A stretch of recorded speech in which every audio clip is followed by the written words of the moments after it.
Alberta's only regulated online gambling website. Up to Julio. He's given some ground. He's onto the track. He's at the wall. Julio! Does he do it? Julio just took it back. No flying zone.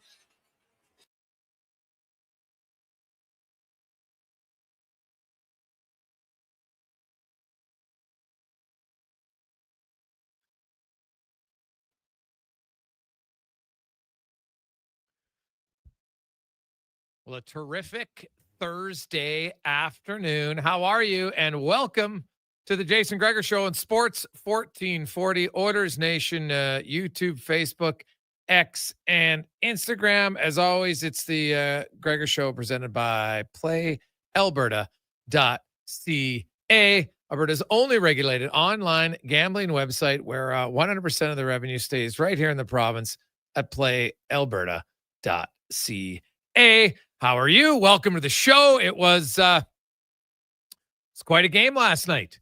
A very different game than what you saw in Game 4, where the Oilers, it was emotional, it was energetic, there was hits all over. Last night was just like, man, that was a defensive, hard-fought game. Like, you could not create offense very much for either team. Both teams, I thought, were good defensively. And the Oilers, ultimately, I think the theme of this series, depth, and more depth, and we got better depth, and their depth scored. And Kasperi Kapanen. Many of you, what the hell is Knoblauch doing? Why is he playing him? Shh. I think at this point, I think Chris Knoblauch's earned the right to say, hey, you know what? I think he knows what decisions, which buttons to push, because he brings in Troy Stecher, and all he does is play 60.5 minutes a game. When he's on the ice, the Oilers outshoot the opponent 16-9, 5-on-5. He outscores them 1-0. Plays good on the penalty kill. Like, what more could you ask for from him? And Kasperi Kapanen, my goodness, guy comes in, was a physical force in Game 4, and then scores a huge goal. His second overtime NHL playoff goal. He did score one for the Maple Leafs in 2017 when he was a youngster. That one was in double OT. And that's why when someone asks him, biggest goal of your career, he's like, it's up there. He's also got a World Juniors overtime winner. Guy scored a few winners. And, man, it was just a hard-working goal, go to the net. Really started with Podkolzin making a very smart play, crossing the blue line, doesn't dump the puck in, waits, feeds it across the dry settle, puts it to Nurse. Good shot on that. Kapanen, I think, actually deflected the Nurse shot and then hammers home the rebound. And you see the celebration. Like, I'd love to see it. At times, the NHL, because they've got all these cameras, why don't you, like on your replay, you see everybody come in. Why not just focus on the bench and see and show, okay, we've seen the replay of the guys on the ice celebrating. Then you see that, because to me, that's what makes sports, is watching people have fun, right? And celebrating. It's the greatest thing. Like, when you're Kapanen, you feel great that you score, but anybody, I don't care if you play U9, U13, Junior B, Junior A, WHL, when you score that overtime winner and you see the faces of your teammates as they're rushing towards you, it's the greatest feeling, right? It's awesome. It's like pure euphoria. Everybody on the ice, like you see Draisaitl, he's so excited. He comes in on the side and he couldn't even hug him properly. He's like voicing, what is he saying? Cappy. And he's got like one hand around him and guys just come flying in. That moment is like what's great about sports. I don't care if it's a big goal. Somebody has a big interception or a touchdown in football, a walk-off home run, or a walk-off single in baseball, and the bench is empty. It's awesome. I think that's why you watch it, because most of you, myself included, I don't care what level of sport you play. At the end of the day, the NHL is the best players in the world. But in those moments, they're just like the 10-year-olds, the 14-year-olds, the 18-year-olds. Heck, men's league, somebody scores a big goal, you get excited. And that's what makes it awesome. And I've always wondered, like, why not show that other angle? See the bench going nuts and see, like, it's always funny to see how one guy in your team is like the quickest reactor when his team scores, right? Like, there's always one who just gets off the bench. He's like super jacked every time. And he's able to get over the boards, super light. Like, you see Troy Stecher. Now, Stecher was on the ice. He comes, I think he was on the ice anyway. Maybe he wasn't. I have to look back. But he was one of the first in the pile. I thought he was on the ice. I'd have to double check. But Either way, I'd like to see that angle. I don't know, Cons, where you come out on that, but to me, it's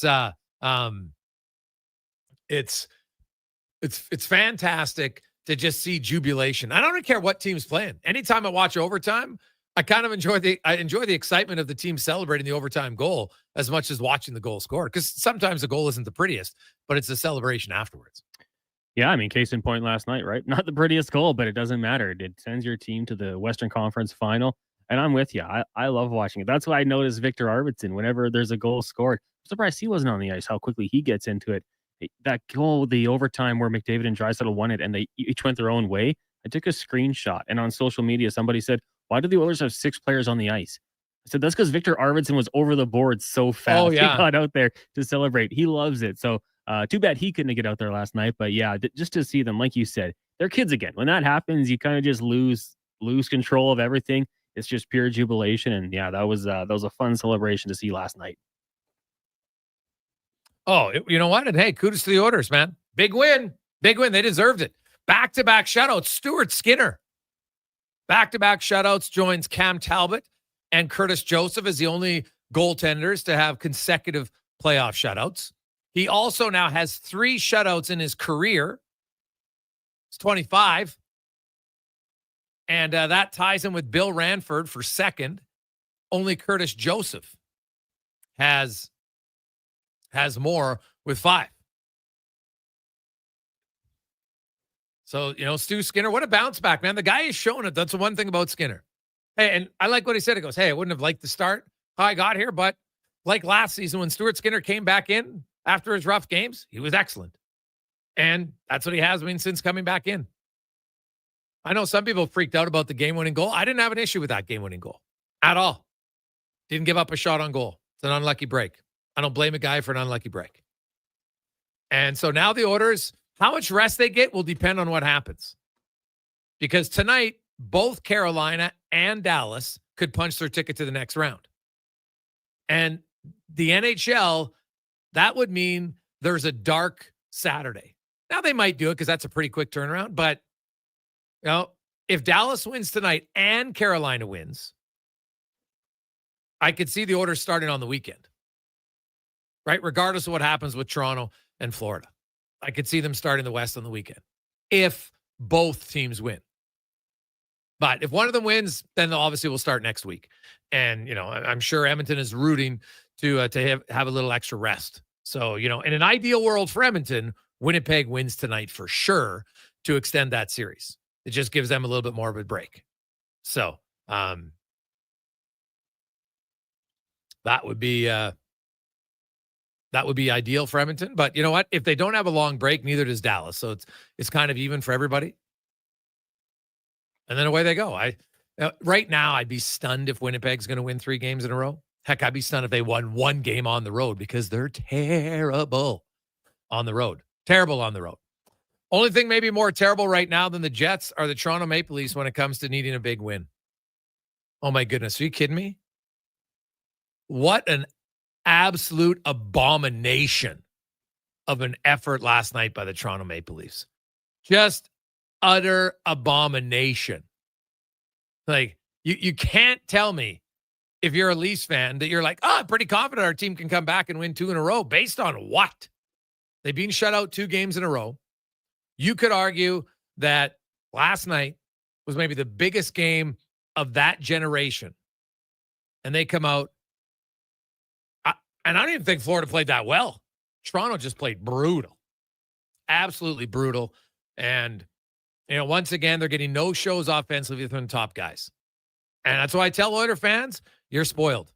And don't take it for granted that your superstars show up all the time. Right? Like, people freak out because McDavid or Draisaitl might go 1 or 2 games without a point. Okay? And that's an oddity. And then throw in Evan Bouchard. Because I'm telling you, Bouchard in the playoffs plays like a superstar. He's got 61 playoff points the last 3 years. The next closest defenseman's 29. He's got the 3rd most points of anybody in the playoffs behind Draisaitl and McDavid.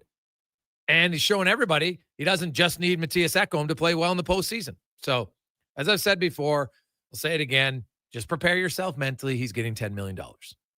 However you need to prepare yourself for it, do it. 833-401-1440, 833-401-1440 in our eWell inbox. We'll even take some calls in the next segment if you like. We're going to hear from Kapanen and Knoblauch, Draisaitl, the Oilers, of course. I hope they had a little fun in Vegas last night. You got to celebrate. You can't just wait to celebrate to make it to the Stanley Cup if you win the Cup. No chance. Celebrate, have a good time. Now you get back on today, start focusing for the next round. But they were in Vegas last night. They should have had some fun. I would hope so. Why not? You need it. Got to blow off some steam. Got to celebrate all the steps. You don't just celebrate when you get to the top of the mountain. Otherwise, you miss the enjoyment all the way along. At least that's how I view it.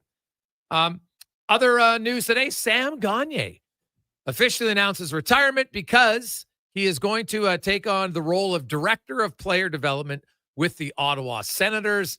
Sam Gagner, for the last 7 or 8, I think Sam Gagner in a decade or so will be a GM. I've talked to Sam, management's something that is always interested in him. So he'll start out Director of Player Development and then he'll move on. Now, I guess maybe you could always go into coaching. It's a possibility, but I think you'll see Sam Gagner eventually be somebody who's in management for sure. Ken Holland officially unveiled as the GM of the LA Kings. As we mentioned yesterday on our show, expect Jim Hiller to start the season as LA's head coach. We'll see how the season goes. They had a pretty good regular season, but obviously not a great postseason. Part of that is they just don't have as good of a team as Edmonton. They just don't. So.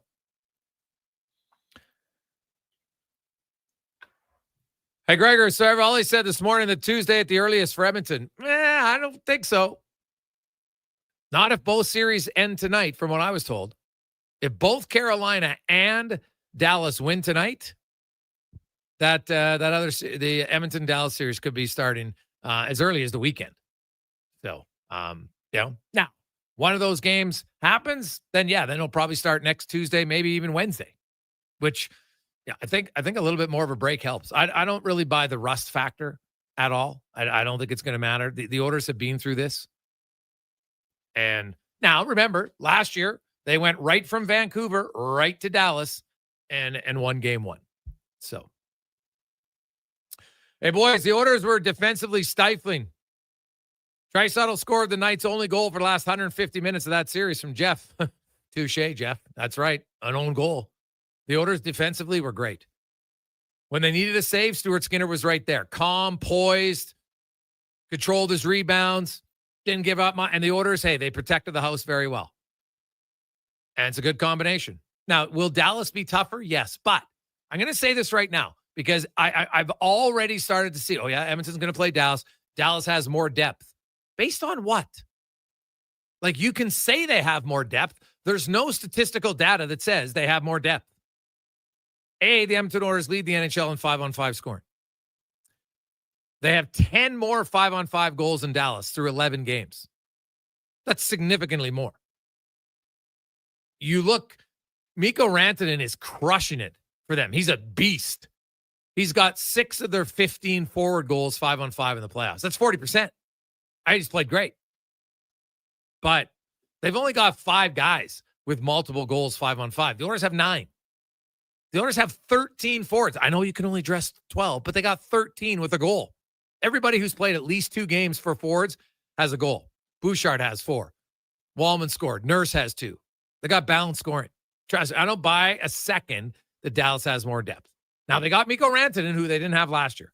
That's a big boost, for sure, the way he's playing, no question. But I think the Oilers' overall defensive system, their defensive players, they move the puck better. And I think they're quicker. We saw it. It's funny. People still want to tell you that they're not as fast as they were last year. I've crunched all the numbers. You're wrong.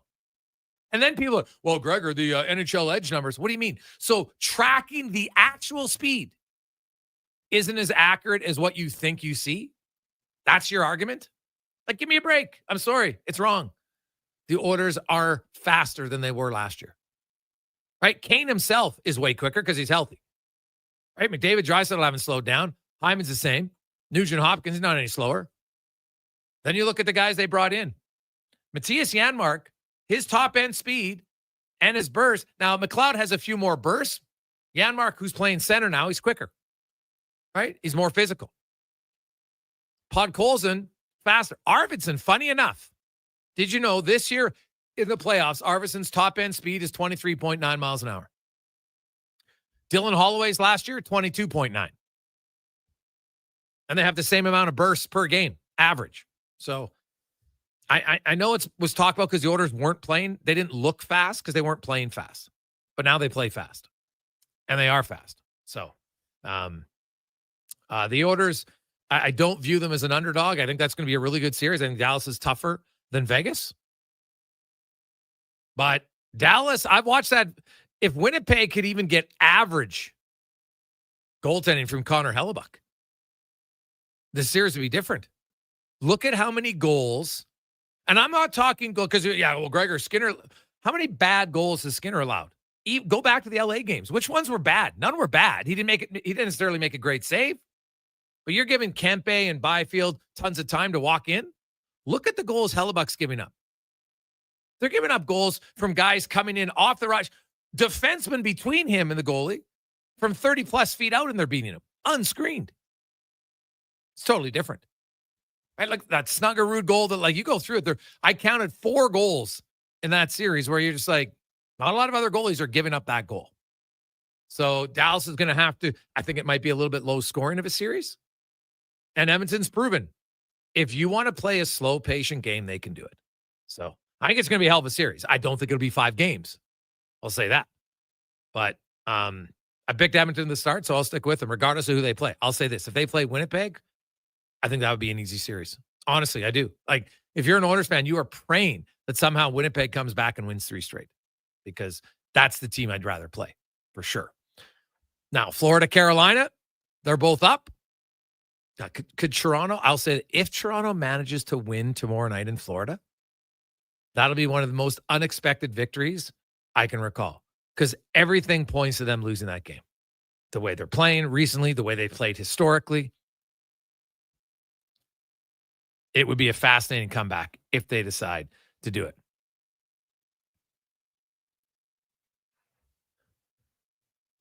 Hey, Gregor, do they think McDavid and Draisaitl or Gretzky scores every game? Well, even Gretzky didn't score every game, Rod.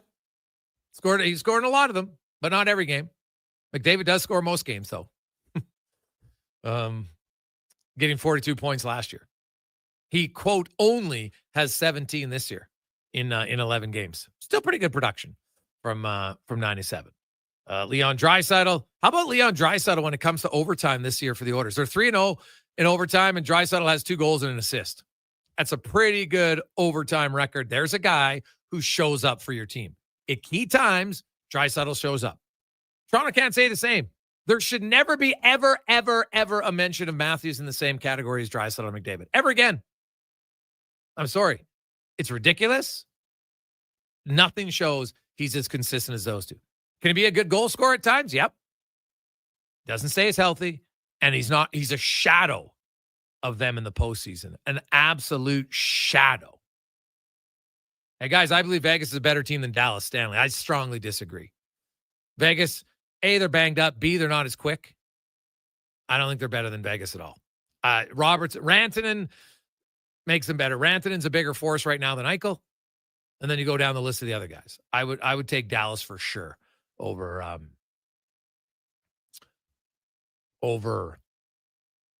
Vegas all day long. 833-401-1440, 833-401-1440. It is the Jason Gregor Show, presented by PlayAlberta.ca. I noticed a big partnership, Play Alberta, with the Edmonton Elks has been announced. Play Alberta Field down at Commonwealth Stadium. So they keep doing a lot in the community because 100% of the revenue stays right here in the province at PlayAlberta.ca. We'll return. We'll hear from the overtime hero. We'll get more of your texts. We got a lot of them coming in. 833-401-1440. You can always dial us up at that same number. We got TR coming up, Greg Wyshynski, Paul Stewart, former NHL official, Spectre, Mitchell Clinton will join us from Winnipeg. I spoke to JC Sherritt. We'll talk a little green and gold today. The new defensive coordinator, new father, young daughter, 3.5 months old. He's enjoying that. He's enjoying being back in Edmonton, of course. 7th year as a coach, but first year as a DC for the Elks. We got Livingston and much, much more on a busy Thursday edition. Also, another Thirsty Thursday with David Owens coming up here in hour number 1 of the Gregor Show, presented by PlayAlberta.ca. Ready for a silly hockey fans. Your partner in power just skated onto the ice. EWEL.ca, the new e-commerce website for electrical wholesalers Edmonton, is ready for the power play 24/7, 365. UL skates to where the puck will be in 5 years. Now that's forward thinking. Killer selection, slamming products from the best brands, and legendary service. Don't sit on the bench. Get your account today at ewell.ca and win that project. Plug into your partner in power. Get an EWEL.ca account today. Dang. Last season, you bought new clubs to fix your game. You spent the entire season trying to learn how to hit with your magic clubs. And guess what? Dang. They didn't help your game. Now you're convinced it's your swing, but it really is your clubs. Even though you were told the ones you bought were the best ever made, if they were, you would have gotten better. Every day at Fitted Golf, we continue to prove the right clubs make all the difference in the world. From beginners to pros, Fitted Golf makes all the difference. Yes, fittedgolf.ca. Get moving with Volvo and save big for summer during the May sales event at Volvo Cars Edmonton. It's the final month to lease or finance a 2025 XC90 plug-in hybrid from 1.49% and save $5,000. Lease or finance a 2025 XC60 plug-in hybrid from 0.49% and save $3,000. Lease or finance a 2025 XC40 from 0.49% and save up to $2,000. Volvo Cars Edmonton. Great vehicles, better services. Only at VolvoCarsEdmonton.com. We've been waiting for this since preseason. It's playoff time, and Sports 1440 is your home for all things hockey. Kevin, Low Tide, Jason, and the pre- and post-game shows with Andrew. So many reasons why we're Edmonton's sports leader. Legacy Heating and Cooling jingle auditions, take 1 for Gene Principe. Hey, thanks for being on time. I'm always punctual. Now, how about some cool beats while I drop the heat? Ready when you are. Call Legacy. Call Legacy. Nice. Boom! I'm a musical genius. Legacy's going to love this for AC season. What's not to love with no interest and no Principe payments for 1 year? Are you always like this? Yep. Unlike Legacy, I never know when to cool it. Legacy Heating and Cooling.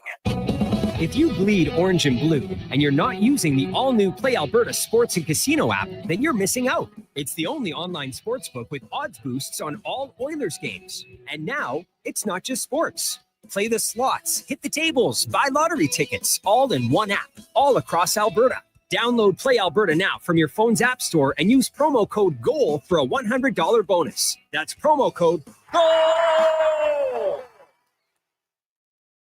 The Finning sales event is May 22nd from 10 a.m. till 3 p.m. at Finning. Kick off the weekend with a huge sale where you can demo all the latest cat equipment. Plus, get 0% financing and a free cat cooler with equipment purchase. Test your skills with a mini operator challenge for prizes and grab some food. Big day, big savings, big machines. Don't miss the Finning sales event, May 22nd, 10 a.m. till 3 p.m. at Finning in Edmonton, 10910 170th Street.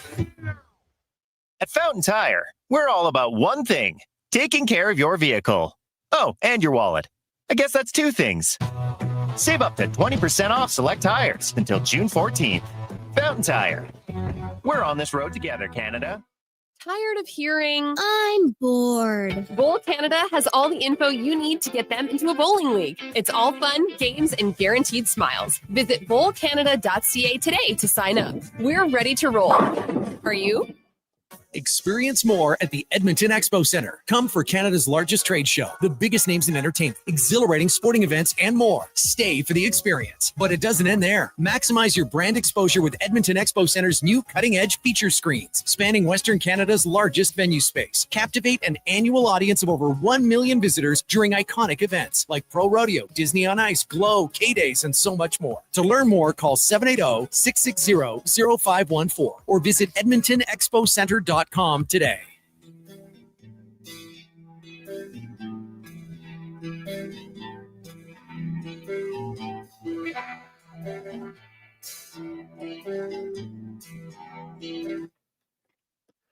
Portions of this hour brought to you by Crystal Glass, your clear choice for residential windows, locally manufactured and installed. Crystal Glass provides a beautiful product and incredible customer services for all of your residential needs. Call 310 Glass or visit crystalglass.ca for a quote. The Jason Gregor Show, the best of Edmonton sports talk and beyond. This is Sports 1440. Presented by PlayAlberta.ca, Alberta's only regulated online gambling website.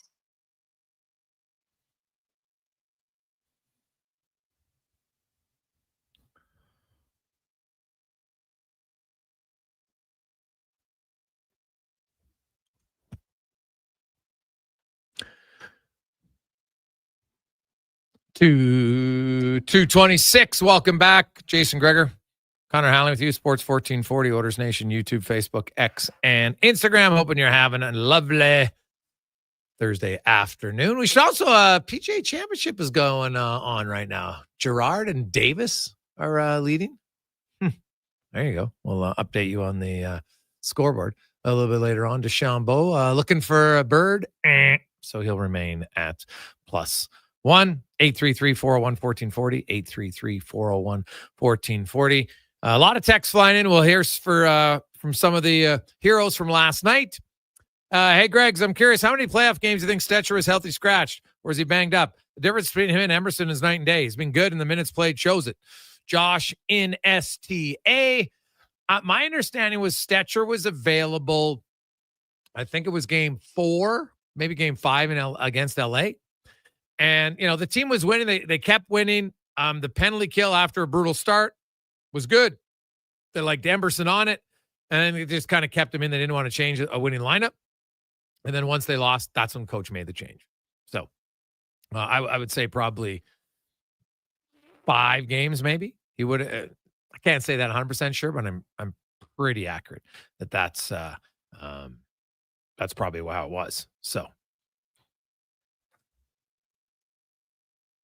Hey, guys, I'm super pumped how amazing the Oilers are playing. They can win with offense or great defense. I'm super happy for Stu and his comeback. Oilers in 6 over the Stars from Mark in St. Albert. Most of us are thinking the Stars are going to win, right? Like, I'd be surprised if somehow Winnipeg won 3 in a row. Now, that being said, I really wish they would. I'd like to see an all-Canadian matchup.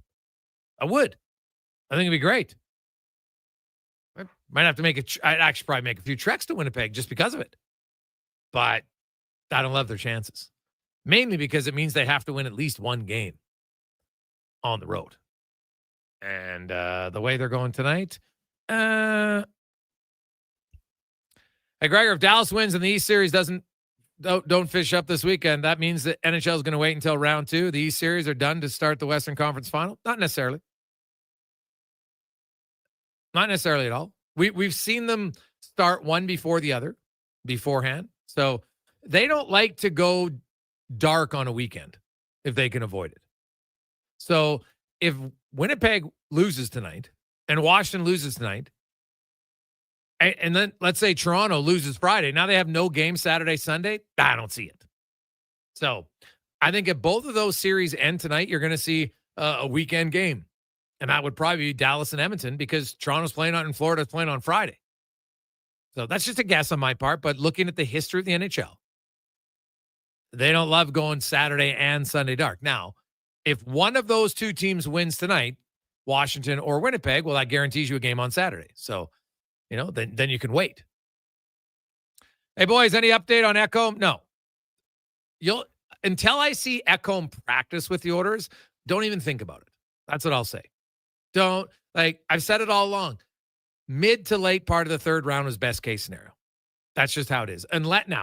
If all of a sudden one of these series goes 7 games and now they're pushing back to Sunday night and then the next round maybe doesn't start until Monday or Wednesday, okay, maybe it's a little bit earlier, but he's going to have to be skating, you know, taking hits, doing like hard drills in practice with the team before it plays. Right now, the good news is I've heard that he's actually got on the ice by himself. So, but just because you're skating by yourself, Trent Fredericks skated by himself for a month. So we'll see. Hey, Greggs, when they get to the 3rd round, do you remember what the start times are? Yes. From now on, the Oilers, every game, weekdays, whatever, they're usually 6:20 starts.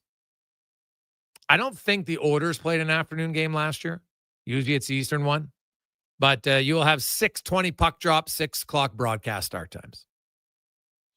It's a glorious time for youngsters. Heck, it's a glorious time for elder statesmen. Now, let's get to the oil report brought to you by Volvo Cars Edmonton. Of course, they are one of the best Volvo dealerships in Canada. And right now, you can get some unreal deals as the May Day event continues through the end of the month, where you can get XC90 plug-in hybrids for XC90s is 1.49% and $5,000. If you want 60, it's 0.49% financing and save an additional $3,000 at Volvo Cars Edmonton. Let's start with the head coach and just, the fashion that his team was able to win last night. I think both teams very tired, put everything out on the line, and weren't making many mistakes. So there wasn't many chances back and forth, but it feels really good to be able to come in here and obviously finish the series when we did, because it certainly was not easy beating Vegas for four times with, the way they play, the way they're constructed. They've got a great lineup. They're very well coached, and the players play a really good system. Like they're dedicated to it. So to come in and be able to win 4-5 against this team, I'm very, very fortunate that we're able to do that. Played very well. And what about his goalie, Stu Skinner? Back-to-back shutouts, only the third time in Oilers franchise history a goalie has gone consecutive games with a shutout. He's the first goalie in NHL history to not start the 2 games of a series, but then get a shutout in the last 2 games of a series. So good for Stu. I think the last 2 nights we defended pretty well in front of them. Was it perfect? No. And was there some chances? Definitely. And he came up big last 2 nights. The other night, early in the game, especially on the penalty kill, some other big saves through there tonight. We needed them, especially as the game wore on in the third period. A lot more saves were needed. But, not only making the saves, but looking confident doing it. And, if anyone needed to feel good about their game and have a little reward, he definitely deserved it because, the playoffs didn't start off ideally for him, obviously. But I think also the numbers kind of lie a little bit. Sometimes numbers lie. I don't think his save percentage, I don't think his goals against really is that bad. I think it was just under circumstances. And we're going to need him. We went with picks for a little while. And then when he had his opportunity, he came up and played really well for us. You know what? Stuart Skinner, we've kind of seen this before from Skinner. Well, not kind of. We have. We'll struggle a bit, although I don't even think he struggled in those 2 LA games, to be honest. He didn't make a great save. That's fair, but he didn't allow a bad goal. But he came back and played quite well. And now, you know what? Hey, Skinner's obviously starting against Dallas. We haven't even seen Pickard. We don't even know if Pickard's available yet. So it's a no-brainer that Skinner will start. And you know what? You might see Pickard later on. We'll see. But right now, Stu Skinner, that was a very, very solid game for him. What about Kasperi Kapanen and, just the opportunities had? Like the guy goes from the press box to the second line and playing, against Jack Eichel's line in game 4, did a very good job. And then, here he is with one of the best players in the world out in overtime.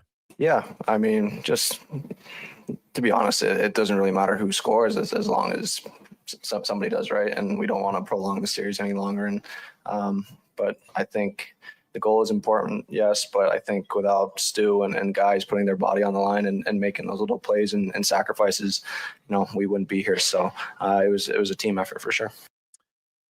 Very humble guy. It was hilarious how many people were surprised that Kapanen doesn't have a real deep Finnish accent. Right. Well, you have to remember that, he grew up in North America. And so, because his dad, Sammy, was playing the NHL. So, he doesn't have that accent. I think there's something about once you reach, like if you grow up, and I think if you stay in a country to a certain age, I don't know if it's 10 or 11, somebody probably knows the exact number. They say usually then, if you then move to a country later, your accent stays with you. So if you're born, in England, you come to Canada at 12 or whatever the age number is, you usually just keep your the accent you had at youth. That's just how it is. And so that's what obviously happened to Kapanen. Stu Skinner on his team's play in front of him the last 2 games. Yeah, it's been fantastic. The way that we've competed, the amount of block shots. I mean, in the first, I think 3 minutes, we had 5 block shots. It's, those are the things that it takes to win games. So all the credit goes to the guys in front of me for sure. They played well. I don't know if all the credit, but sure. And just what about his mindset, coming in the fashion he did and then the success they had? Really happy that I was able to come in and give my team a chance to win. And obviously being able to do it in 5 is huge. So again, just the guys' support and the way that they played in front of me is massive. And Stu Skinner, like how just calm did he look last night? And hey, it helps. I think the defense did a great job, as did Vegas. Like, it's not like the Edmonton Oilers had a boatload of chances either. It was funny. My wife's watching that game, and in the second period, she's like, this is kind of boring compared to last game. And it's true. Like, if you go, like I said, the first period of game 4 might have been the most exciting period that I can recall in a long, long time. And so not every game is going to match that. And it had everything. It had a fight. It had hits. It had goals. It had big saves, key blocks. Like, it had it all. Like, it had everything that makes hockey great. And then yesterday was just like a defensive slog. Now, Struddy was somewhere in sweatpants, just loving it, right? And that's fine. Some people will. But it definitely, you weren't on the edge of your seat. Now, it's stressful for a diehard fan, I'm sure, because like oh my God, is that going in? Oh, they're in the zone. Oh, they might score. So that's what makes it entertaining. But from an actual entertainment standpoint, there wasn't a boatload going on. So we'll see. Hey, Greg's random topic, but what are your thoughts on a TV channel without commentary? I'd love to watch these playoff games with amped up arena volume and get a feel for the playoff atmosphere. I got a taste of it Monday night prime games where they show the warm-ups and pregame without any commentary. Feels like you're at the game. I love Jack and Louie, but I love my arena atmosphere more. Interesting for Matt. Well, you know what? Considering you have so many channels, right? Could you not offer that on one channel? Like, now that you get down to it, right? Usually you're playing, now there's only going to be one game a night. And even when there was 2 games a night, they rarely were overlapping. So could you not? Because if you have the Sportsnet channels, you get all of them, right? Could you not say, okay, if you want the audio one, let's say watch it on Sportsnet West, whatever. And then just for fun, if you don't want the audio and you just want the in-arena, we could put it on another one. It's an interesting question. I don't know if I wonder if that would wear off quickly, though, for viewers not hearing anything. Or just hearing the in-arena sound. Maybe you'd love it. I think everybody's going to have a different feel, but it's a fair question. I'm going to guess that probably a long ways away from that becoming the norm. Hey, Greg, do you think Jack and Louie will be doing the Western Conference Final? Well, didn't Ivanka Osmak kind of leak that out last night in her post game, saying, hey, have Jack and Louie for the next round? So now, maybe she was just saying that and doesn't know 100%. I think if it's Dallas, yes. If it's Winnipeg, maybe not, because it's 2 Canadian teams, and they might go with one of their national broadcasters. So that would probably be my guess. If it's Dallas, yes. If it isn't, probably not. Hey, boys, last night reminded me of the 1-0 Oilers Islander game way back in 1984. Kevin McClellan. Now, the difference was he scored from a sharp angle early, and then there wasn't any overtime. But, and that was a huge game. At the time, you didn't know the goal was going to be that important because there was still time left on the clock. And it was one where Edmonton kind of showed, hey, we can play a defensive game, and then they kind of waxed them offensively after that. So, quick break. When we come back, another edition of Thirsty Thursday on The Gregor Show, presented by our title sponsor, PlayAlberta.ca. Remember the Daily Grand. Get your tickets today at PlayAlberta.ca. $1,000 a day for life for the next 20 years. That's $7.3 million at PlayAlberta.ca. Now, all sizes of premium roast coffee at McDonald's have a new low price, starting at just $1 plus tax. For a small, great tasting coffee every single day. Must be McCafe. The locks are on a timer. They're going to get out. Sounds like jobs for the men and women of Action Electrical. Service team reporting. With the remarkable reach of our bucket trucks and other equipment, we assess, service, and maintain your electrical lighting and automation systems. Facing an electrical menace? Call the men and women of Action. Operating throughout Alberta at actionelectrical.net. Silent Ice Sports and Entertainment is an innovative market leader across Western Canada with sports and entertainment properties, including the Spruce Grove Saints, the Junior Prospects Hockey League, Silent Rides Charter Company, the Hockey Super League, and the newly launched Female Super League. Silent Ice also owns the Western Hockey League's Seattle Thunderbirds and operates the Morinville AAA Arena. The Silent Ice Center, a new state-of-the-art entertainment facility, is open in Nisku, which features 2 sheets of ice, including a 1,600-seat arena and a restaurant with a viewing area. Time on Edmonton Sports Leader, Sports 1440. This is Andrew Walker, and join us for the Cross Mitsubishi pregame show before each Edmonton playoff game. Cross Mitsubishi on 34th Ave and 96th Street.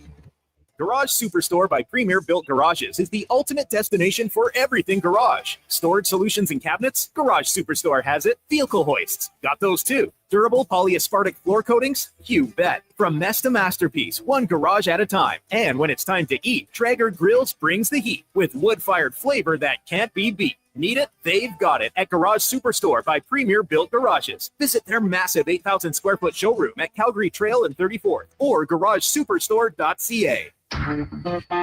The job isn't done until the last load is hauled, and having a semi-trailer out of commission is not an option. Whether replacing or adding to your convoy, Edmonton Trailer has a huge inventory of new and used semi-trailers, trusted by the gravel, logging, oil field, fluids, and freight industries. Find a trailer right for you online or at one of their 3 locations. For sales, service, parts, rental, and finance, when you're in it for the long haul, Edmonton Trailer. A pizza from Papa John's is already pretty great, but you know what's even better? 2 pizzas from Papa John's. For a limited time, get a medium 1-topping pizza for only $6 when you order any large specialty pizza at regular price. The works, the meats. Pick your favorite specialty pizza and get even more delicious Papa John's to enjoy. Whether you're feeding your family, your team, or yourself, get your next meal from your locally owned and operated Papa John's. Better ingredients, better pizza. Papa John's.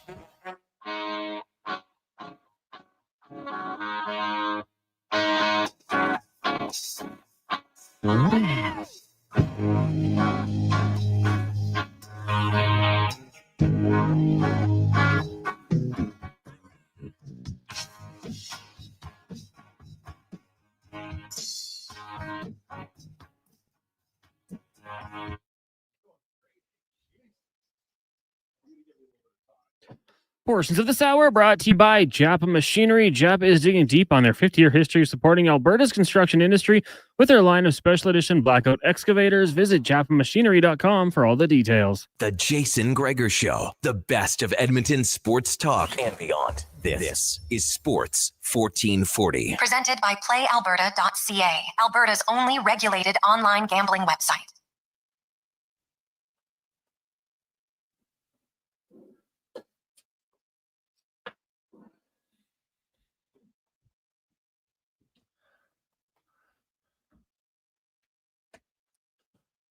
Thursday afternoon, Sports 1440, Oilers Nation, YouTube, Facebook, and it is a chilly Thursday. Now, I didn't know it. So, you know what? Anybody, you walk out in the house, I have a garage that's connected to our house. So, get out of the house, get in the garage, get in my vehicle. I'm driving, and I'm like, oh, it's cloudy, whatever. It wasn't cold yesterday. Had a meeting at the Elks. So then I go out to practice, and I'm watching practice for like 5 minutes, and I am freezing. I got no toque on. The melon's just dying. I had to go inside. What the hell's going on? Honestly, it felt like I've been at training camp. I don't think I've ever had a colder day at training camp, ever. Been covering the Elks since like 2001. And I've been there when it's raining. Like, it was freezing today. Felt like October. So maybe I'm just soft, but God, it was surprising chill. So talk to the players. Most of them preferred a little bit warmer. It just seems when it's cold like that, you can get some injuries, but pretty intense practice today, first day with pads on. And it is unique to watch a full training camp when all the players got the new helmet caps on. It's a different, I understand it. And last year, I think there was one player in the league who wore it in the game. I'll be curious to see how many more start to wear it. And, you know, probably in 5 to 10 years, it'll be the norm in game and no one will even think any different of it. So now it's Thursday. So let's get to that. Brought to you by Sherbrooke Liquor. 2 locations, the OG on St. Albert Trail and 118th Avenue. And then on the south side, 50th Street and 92nd Avenue. David Owens joins us in the new studio for the first time. Dave, how you doing, man?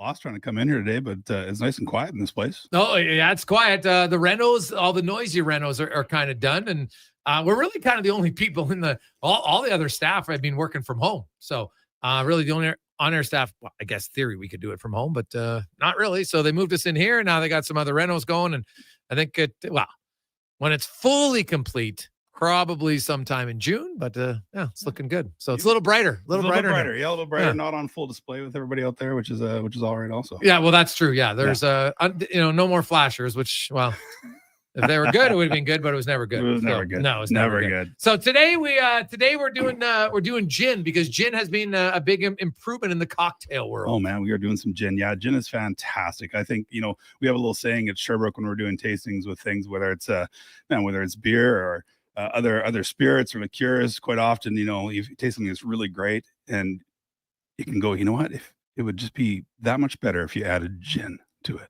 Uh-huh. And I can't tell you how many times we have, an agent bring in some weird liquor and we add gin to it, and they're just shocked that it actually goes together and tastes well. So yeah, gin is a fantastic product, really unique, and you can do so many different things with it. So today we've got 4 different gins from around the world to give a go to. All right, what are we starting with? So we're starting off here in Alberta. This is Anoka. So if you're ever driving out towards the ranch, you'll see their beautiful building out there. Just on the west side of Edmonton. Yeah. Okay. Yeah, exactly. Really? This gin here, it's one of the world gins. Is the best Canadian London dry. This is a really beautiful gin. It's a big gin. It's about 47 and change percent, 47.2. So it's beautiful in a cocktail because that extra alcohol will stand up to the the other piece that you put in there. Yeah. Woo-hoo! Wow, that's actually it smells, because now anybody out there, if you just joined us, so Dave has taught us to really, if you want to taste your drink properly, swirl it around, and then when you go to inhale at the smell, you open your mouth. You don't just have the closed mouth, because then you actually taste it. Yes, we taste it. And you'll note that we're using some different glassware today. This glassware really helps get that aroma through and help you taste it. So this is a really, super resinous juniper blend, bright citrus, lemon, orange. It's got a lot of different flavors in it, actually. A lot of stuff going on into it. Yeah. So this is a really fantastic. Freddie would say it's a bouquet of flavors. It's a bouquet of flavors. Yeah.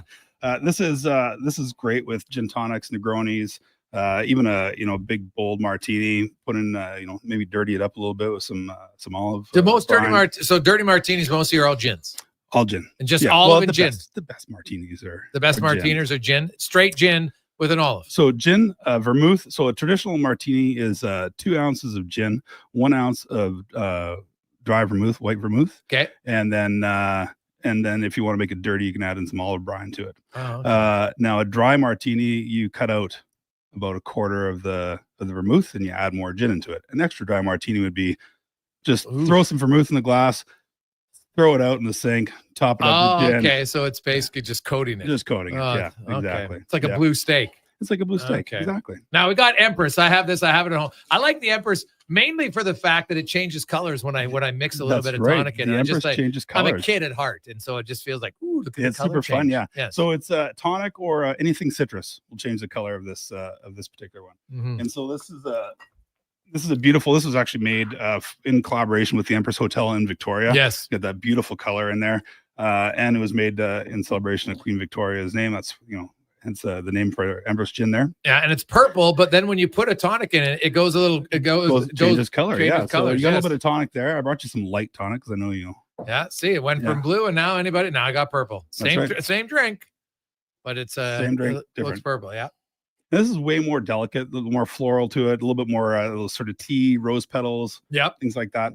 So you see, something like this, it would be really great with a a French 75 or gin tonics, anything like that, anything that helps change the color to it and add some fun.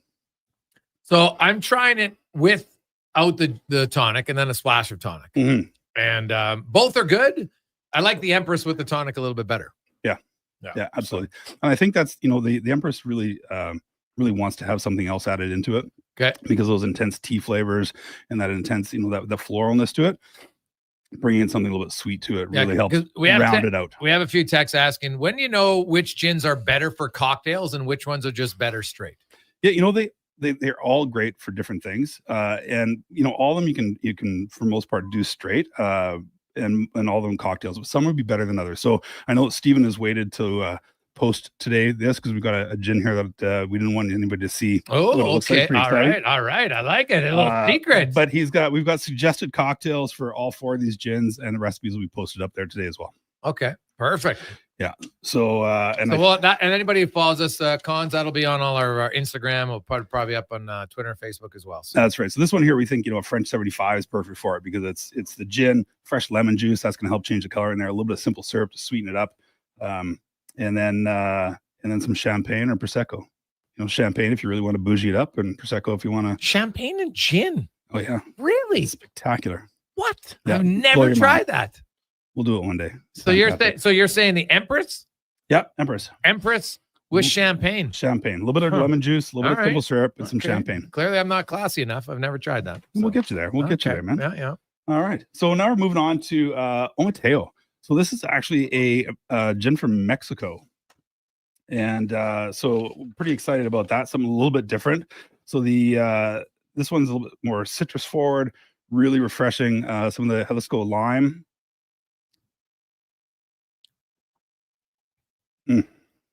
Real kind of extra dry sort of profile. Yes. That was actually very easy straight compared to the other two. Mm-hmm. Yeah. Nice Pepper to be great. This is beautiful in a classic gin and tonic, or like a Tom Collins or something like that. But this Omateo, beautiful Omateo. Ooh, I like the bottle.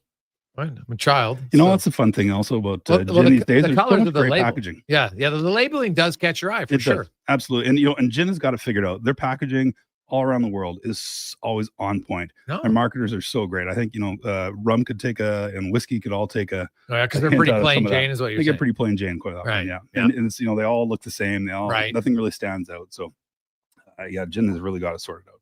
So yeah, this is a really great one again. Like I said, for just a good classic gin and tonic, something like that.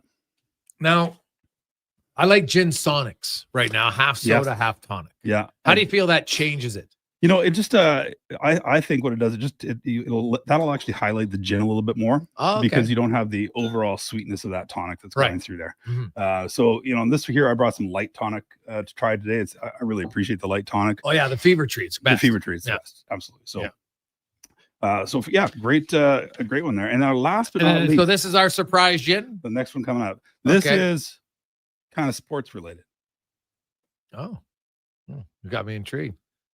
My God, it looks like a can of engine oil. Can of engine oil. All right, this is the old engine organic Italian gin. I gotta see that. Check that out. Like seriously, so anybody who's watching, it looks like motor oil. It's in the exact. It looks like the engine motor oil. The white, blue, and red. It's called organic gin. Gin Bio 01. That's right. Engine fuel the dream from Italy. This is amazing. Oh my God. Cons, we're gonna have to take a picture of this one. Are you kidding me? That'd be hilarious. You show up, people like, what are you drinking? What are you drinking? Oil. Yeah, some engine oil. Nice, clean, refreshing. Wow. Okay. So the Italians like to do their gins really more savory. So you get a lot more sage, crisp rind in there. A little bit more herbaceous. Very much so. It's very good vocabulary. It's like you've done this before. Yeah, it's once or twice. I still take my notes down there. I like that. Herbaceous. So something like this would stand out great in a cocktail, like the last word. That's gin, chartreuse, maraschino liqueur, some fresh lime juice. I just can't get over. I got to buy it simply because I want it only for the. I can't even say it's a bottle because it looks like it's a can. It's an absolute. Well, it is a can. Yeah, it's a can. It's a perfect. It's amazing. Yeah, really cool. Now it's a little bit 500 mils, right? So 500 mils, yeah. So it's a little bit. It's definitely on the premium end of things. Yeah. You're looking about $60 for that. 60 bones. 60 bones for that. Just for the packaging, I think. Between the taste is actually pretty quality, good. It's a really fantastic gin. The Italians know how to make gin. Obviously the British started this in London. there was a major gin craze in the 1700s. I don't know if you've heard about the gin craze. People went mad, and so what happened is the government allowed anybody to make gin. In the 1700s. 1700s, yeah. Okay. Really beginning in like about 1700 till about 1735. They wanted anybody to start, they wanted to start selling grain and things like that. So they're trying to boost the economy. So let anybody make gin. There was at one time one in every 4 households in London was making gin. They had a gin distillery in their house. Yeah.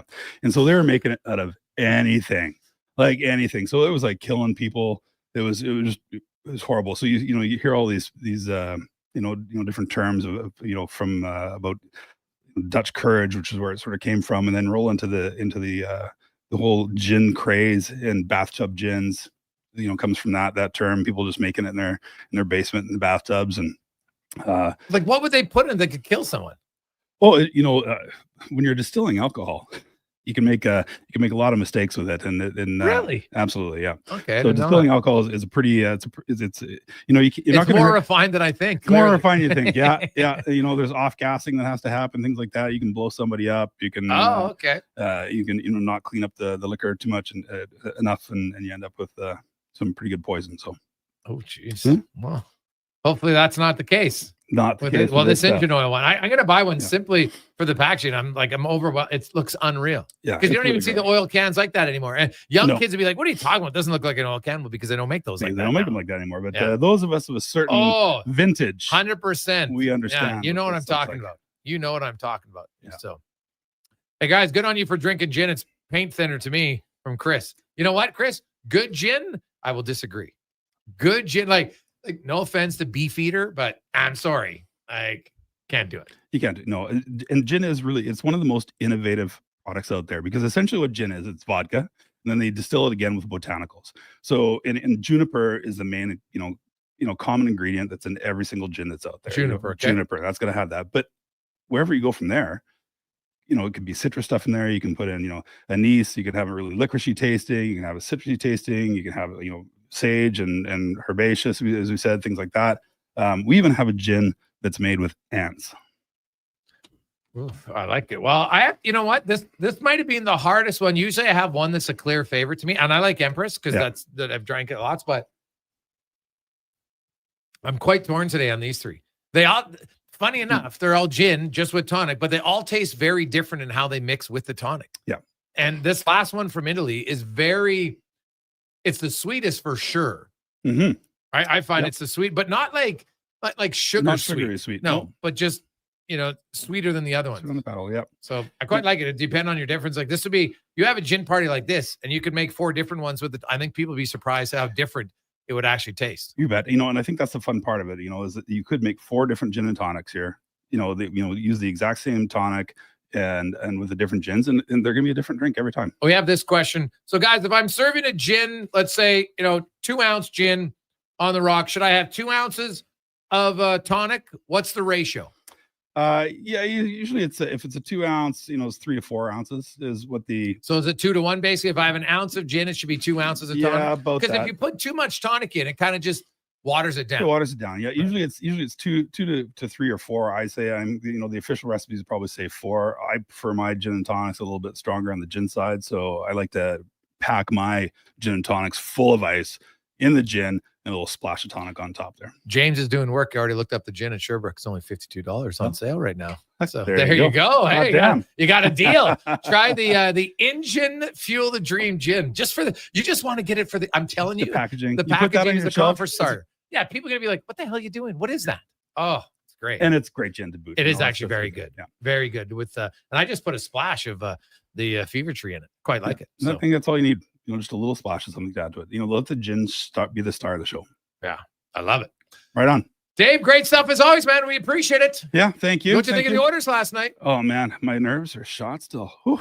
That was took me a while to get to sleep after that. Are you one of those type of fans? Like, are you on the edge of your seat? Like, I started off last night really probably the calmest I've been the entire series. And as it went on, of course, and nobody's scoring, I was thinking a little bit more. My poor dog sits there and stares at me the whole time. It's like one of those dogs that lets you know when you're gonna have a seizure or something like that, right? And he's just waiting for something to happen. And so I get a little bit vocal at the TV once in a while. Oh yeah. So you're off your couch cheering when Kapanen scores? Off the couch cheering, absolutely, yeah. And the Corey Perry jersey has been pretty top notch throughout the series. So do you wear the jersey every game? Wear the jersey every game. Every game. All right. Yeah. The hat comes off. Yeah. The hat comes off. Comes off. It stays beside me. So it's just the jersey. Just the jersey. Do you sit in the same spot? I sit in the same spot. You're the superstitious guy. Yeah, I'm not as bad as I used to be. I used to be like the same jeans, the same socks, the same underwear, and I'd wash everything. But well, I wouldn't wash the jeans maybe. But we're better than we used to be. The 06 playoff run was that was a whole other level. We got a few people. What do you think of Gin Caesars? Oh, Gin Caesars is the best. Love Gin Caesar. I'll take a Gin Caesar over a vodka Caesar any day of the week. And if you really want to try something fun, rye Caesars. What? Yeah. A rye Caesar. Rye Caesar. Wait, we run.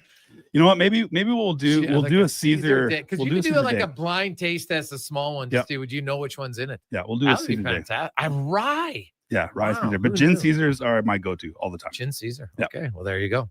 Let's get to Sports 1440 update brought to you by Legacy Heating and Cooling, home of the no payments, no interest for 1 year on your AC unit. LegacyHeating.ca.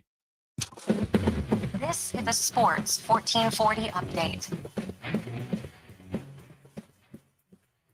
PGA Championship round 1 action right now. Cam Davis sitting alone atop the leaderboard at 6 under par. You've got Ryan Gerard at 5 under.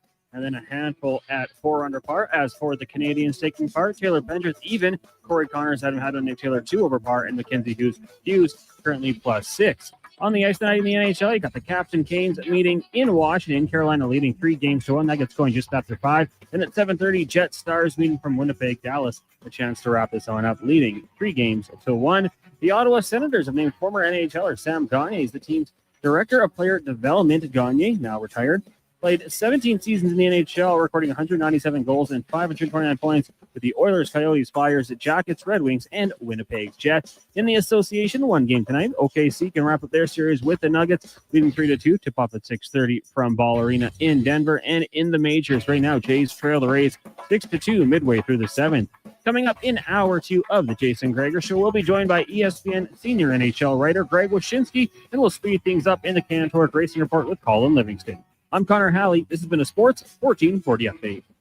This is Sports 1440, a Stingray radio station broadcasting on Treaty 6 territory. Download the free iHeartRadio app and listen to CKJR wherever you go. Hey, Alberta. The all-new Play Alberta app is here. Casino, sports betting, lottery, all in one app, right on your phone. And because it's Play Alberta, you know it's safe, secure, and reliable. Download it now and play over 500 online casino games, live dealer tables, and unique games you'll love. Bet on sports from anywhere.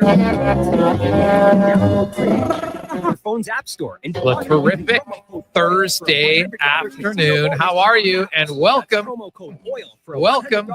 the Jason Gregor Show in Sports. To the Jason Gregor Show in Sports 1440.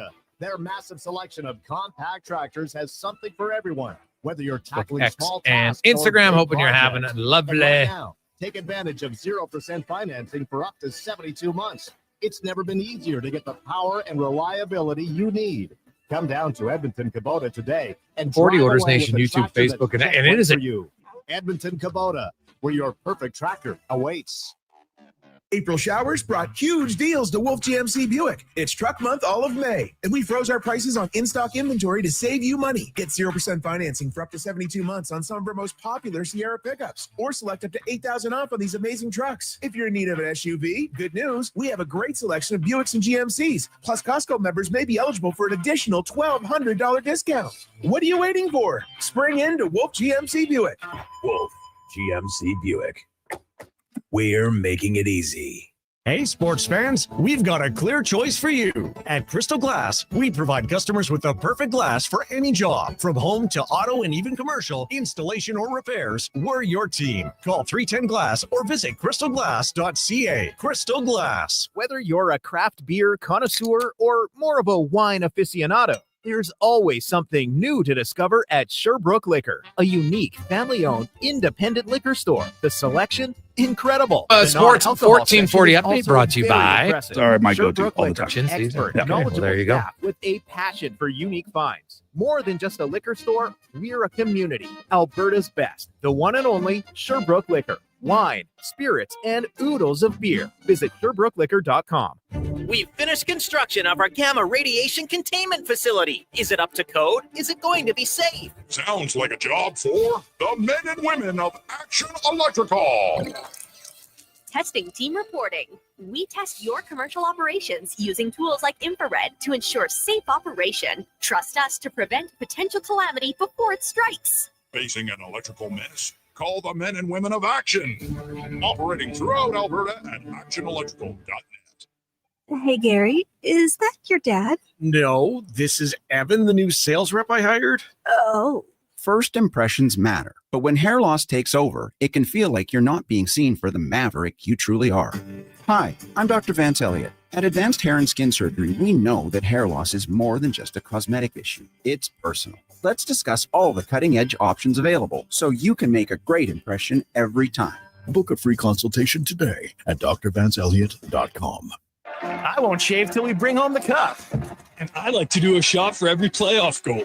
My jersey's not coming off until we're the city of champs again. Want a playoff superstition that always wins? Pick up a bag of Wilhock beef jerky for every game. Because when it comes to the playoffs, where there's a Wilhock, there's a way. Make every playoff game a Will Hockey game day with Will Hock beef jerky. Only available in Leduc. Get yours today because you don't bring home the cup with salad.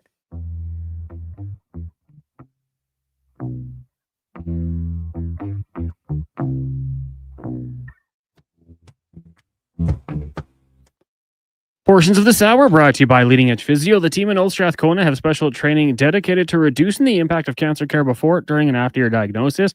From lymphedema to the management of fatigue and side effects of chemotherapy and radiation, they can help. Learn more at leadingedgephysio.com. From puck drop to kickoff, it's the Jason Gregor Show on Sports 1440. Presented by PlayAlberta.ca, Alberta's only regulated online gambling website.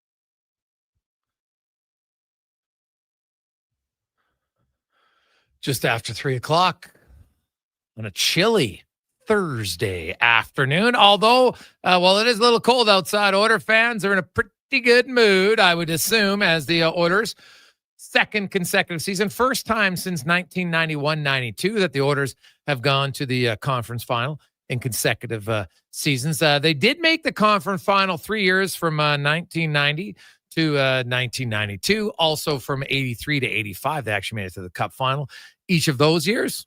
So, you know what? It's even with all the Stanley Cups, man, it's hard just to get to the conference final.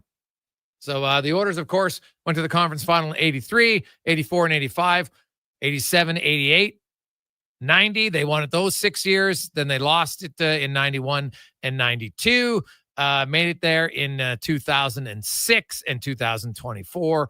Lost in 2022. So 3 losses in the conference final, but they've had, 1, 2, 3, 4, 5, 6, 7, 8 wins. So 8-3 in the conference finals for the Edmonton Oilers, as they will look to make it another trip to the Stanley Cup final, where they are 5-3 in their first 8 trips, looking to get a win potentially. Long way to go. They're only that's what's crazy about it. You got 2 big wins. Now you're down to 4 teams. You're still only halfway there. It is the Gregor Show, presented by PlayAlberta.ca, Alberta's only regulated online gambling website, where 100% of the revenue stays right here in the lovely province of PlayAlberta.ca, where you, of course, can get in the game. Use the promo code Gregor100. That's Gregor100 at PlayAlberta.ca. We got lots more text to get to. Other stories. There is only one game in the National Hockey League tonight. And Oiler fans, it's a pretty important game because if Dallas wins, then for sure that's who you know you're playing next. If not, Winnipeg stays alive for another day. Also, there is, of course, the Hurricanes and the Capitals. Washington at home tonight trying to stave off elimination. The Capitals, they don't even have 20 shots a game in the first four. Like, brutal. They have been getting worked by Carolina through 4 games. Like, you can lose, but every game in that series, I don't think you could look and say, wow, geez, you know what? I think we outplayed and we just lost. That doesn't mean the case at all. This has been, to me, I think this has been like utter domination by Carolina. So you're up 3-1. You're outscoring them 12-6. The shots on goal on average, 31.8 to 19.3. So not good enough if you're Washington. You got to find a way to generate some more offense for sure. And the thing about the Hurricanes are both their special teams are good in this series. Washington, not so good. So I don't know, man. The Caps are going to have to dig deep. I get all the thing about, it's the last game, blah, blah, blah, blah, blah. But they'll have to be better. But then you look at like Dallas-Winnipeg series. Dallas is up 3-1. It's 11-9 in goals for, goals against. And Hellebuck has allowed at least what I would call 3 squeakers that just went right through him that should not be goals. And it could be a totally different series. So that's what I'm saying. I don't think Dallas has dominated Winnipeg to the tune that Edmonton dominated Vegas. Not at all. And that's why I don't see it as that big of a deal. I think a lot of people, I see it already that they're picking Dallas, and that's okay. Hey, they could be right. But Oiler fan, I wouldn't buy into it too much, especially if the argument is that Dallas has more depth and they're faster. They're wrong on both accounts. They're wrong. Like, honestly, if you go through everything, where are you going to say that Dallas is clearly better? Honestly, we'll do it once we find out who it is. Right? We might do it tomorrow. But I wouldn't be so quick to jump on the Dallas Stars are going to run all over the Oilers train. That might be a tad premature. Hey, Greg's, try Jameson Caesar. It's a life changer. You can thank me later, from Alex. Really? I have to say, man, I'm obviously a rookie. I've only ever had a vodka Caesar. Like, obviously, what a loser. I'm going to have to try it. People are saying gins. Some are saying tequila Caesar. Huh. Now a Jameson Caesar. Gin Caesar, though. Wow. Like, I'd get in the gin, man. I'm telling you, that oil gin can, man, that was fantastic. So flavorful. That's one of the most flavorful gins I've ever had. So I'm going to be, I drive right by on the way home. I'll be stopping in today and picking one up because having a few of my buddies over who like gin. So we'll be trying it this weekend. I like it. Hey, boys, what's your thoughts on Heiskanen? What have you thought of him? Wow, it's one game. It's really too early to tell. I need to see him play more. But I'll tell you, hey, the longer Heiskanen plays, I think the better he's going to get. Now, not 100% because I look at Matthew Tkachuk, and if you watch any of those Toronto-Florida games, Tkachuk's kind of a shadow of himself right now. He's not healthy. That is obvious. Hey, Gregor, Bacardi Limon Caesar. It's pretty fabulous. Well, anything Bacardi Limon, Mike. I'm guessing. I would try. The thing is, like, I don't love Caesars. It's probably why I haven't tried a ton of them. Like, I don't mind it, but I don't love a Caesar. I'm kind of like, well, the Clamato takes a lot of the taste out. So I don't know. That's not it's not my big thing. So, hey, Gregor, do you think if the Oilers get a cup that McDavid leaves from Justin? What? Why? Connor McDavid's not leaving. Right? And I've said this now for 2 years, and all the arrows point. Number one, his best buddy just signed an extension. Another one, his other best buddy signed an extension a few years ago in Darnell Nurse. Number two, the Oilers are ultra competitive. This is 3 out of 4 years they've been to the conference final. The only other team that can say that, if they make it there, is Florida. So you're close to winning. You've got a good team. You got great training facilities, right? He likes his teammates. His wife is very comfortable in Edmonton. She has her own very successful business ventures going on. I think that's when you're a big name like Connor McDavid, I think having your partner have their own identity is hugely important. It has zero to do with hockey, but it's hugely important. And she has that in Edmonton. So I think all of those reasons why I would look at him. I'll be stunned if he doesn't sign an extension.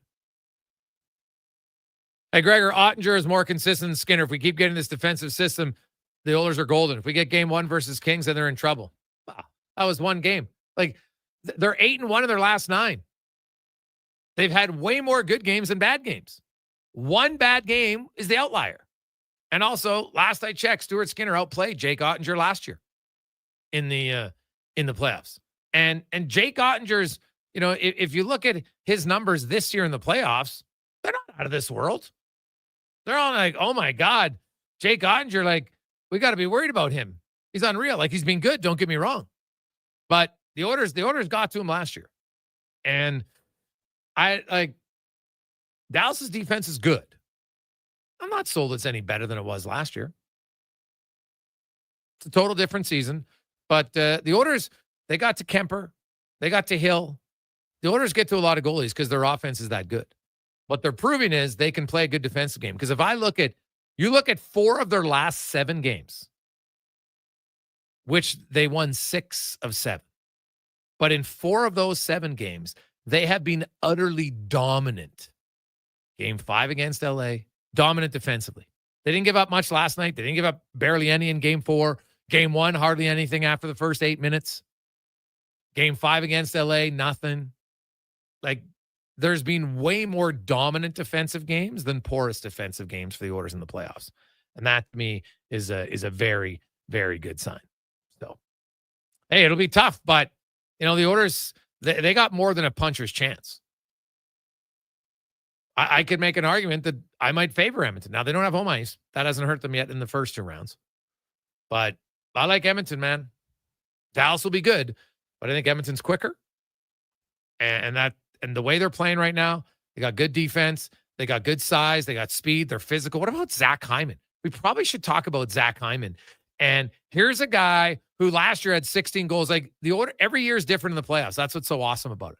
Now, Draisaitl or McDavid, doesn't matter the year. They're consistently productive in the playoffs. That's just a fact, right? We've seen it. But you look at Zach Hyman, who went from, being like a go-to goal scorer for them last year. Now plays a little bit of a different role. Now he's still got 8 points. And, he's a plus player significantly. But Zach Hyman has been infinitely more physical. He had 13 hits last night. 13. He's got 78 hits now in the playoff. Now, this is not a guy who plays 10 minutes a night who's a banger who doesn't add you offense. He's on their top line, and he's hitting everything. So you got Hyman on one line. You got Kane on another line. You got Frederick on another line. Like, they got Podkolzin on another line. Like, they're physical, man. Hyman, of course, leads everyone with 78 hits. The next closest is Max Pacioretty with 55. And then Adam Lowry, 54. Keegan Kolazar, 53. Sam Bennett with 50. And Podkolzin has 49. That's your top 6 in hits. Like, Hyman's been... And Kane, so the Oilers have 3 of the top 12 because Kane's in at 43. Right? You look for Dallas's most physical guy is Bichelle, the defenseman. And what's interesting is if you go through all of the top hitters, there's only one defenseman in the top 20. If your D-man's hitting that much, it means he's defending a lot. It's kind of like when your linebackers get a boatload of tackles, is because the other team's getting to the second level way too often. And when you got a D-man hitting that much, he's physical, yes, but it also means, he's chasing after the puck a lot in his corner. So that, to me, I think is a good sign for the Edmonton Oilers. We'll get back on track. We'll come back. Greg Wyshynski will join us. We'll talk about the other series, a little bit on the Oilers. We got Paul Stewart. We'll get his view on the officiating. Because, hey, oh, by the way, the drought ended, Oiler fans. The Oilers last night actually had more power plays than the other team. So I guess things are changing in that regard. But it didn't really matter, obviously, because Edmonton was they didn't score on the power play. They didn't need to score on the power play, but they did actually finish a game where they had more power plays than the opposite. Now, it shouldn't be fair. I'm not a big believer. Well, if they have 3, we should have 3. I don't view it that. But the Oilers, despite having the puck all the time, they got the fewest power plays. I would like to ask Stuart why he thinks that is. Like, do teams just let the Oilers go to the outside and not attack them? We'll find out. The Gregor Show presented by PlayAlberta.ca.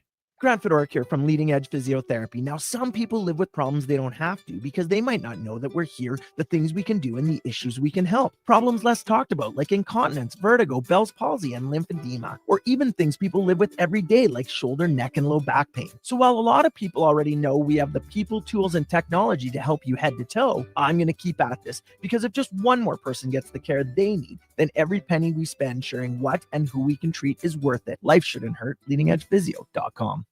We've got some good news for you. Employee pricing is back at St. Albert Dodge. You pay what we pay, and if you're in the market for a new vehicle, it just doesn't get any better than that. You'll get a great deal, and it's so easy. No complications, no negotiations. The pricing is simple. Your biggest challenge will be choosing the vehicle you want. Employee pricing. Come see us now for the best selection and the best pre-tariff prices of the year, and see how easy it is to do business at St. Albert Dodge. The Bricks tent sale is on now. With so many items to clear out, they've had to set up tents in the parking lot. Save up to 60% off clearance items in the tent and store. With new specials every day and a bonus gift with furniture purchases over $999, these offers won't last long. Save up to 50% off select mattresses, up to 25% off of bedroom and dining furniture, and the more you buy, the more you save, up to an extra $1,000 off appliances. Some exclusions apply. See in-store for details. The Brick, saving you more. It's playoff time, and we've got a lot to talk about. This is Andrew Walker on Edmonton Sports Leader, Sports 1440. Tune in after every playoff game for the Ridge Social Eatery postgame show. The Ridge is the new hotspot in St. Albert, and it's so good. My utility bills are going through the roof. How can I take advantage of the sun and put my lazy roof to work? Sounds like a job for the men and women of Action Electrical.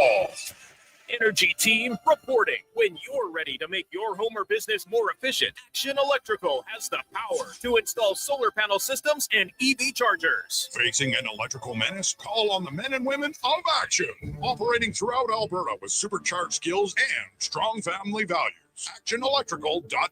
Adventure just doesn't stumble into your life. It roars to life with Riverside Motorsports. Tearing up trails or cruising the open road. Yamaha ATVs, side-by-sides, motorcycles, and dirt bikes deliver the performance you crave. Built for thrills, ready for your next adventure. Yamaha's legendary performance and reliability take you there. Make Mother Nature your playground on a Yamaha from Riverside Motorsports. Located on St. Albert Trail. RideRiverside.com. Riverside Motorsports. What you do for fun is our business. A pizza from Papa John's is already pretty great, but you know what's even better?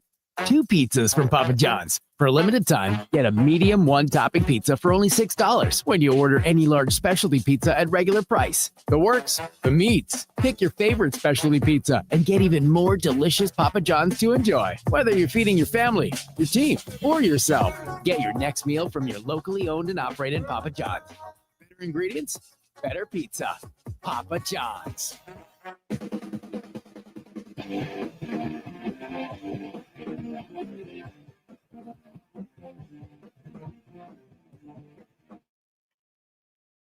Portions of this hour brought to you by Sherbrooke Liquor. Sherbrooke is a house of curiosities, a mom and pop, a curated experience that is equal parts wine tastings and 2-4s for May long. See more at SherbrookeLiquor.com.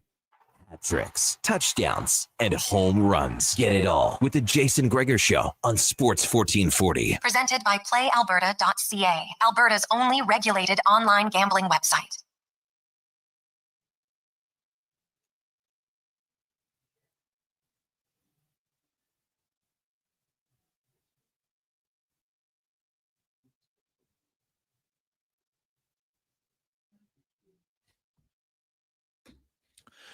$3.25. Sports 1440, Oilers Nation, YouTube, Facebook, X, and Instagram. Jason Gregor. Connor Halley, Sports 1440, sports1440.ca, Orders Nation, YouTube, Facebook, X, and Instagram. Hope you are having a lovely, lovely day. Let's go in the room, brought to you by Action Electrical.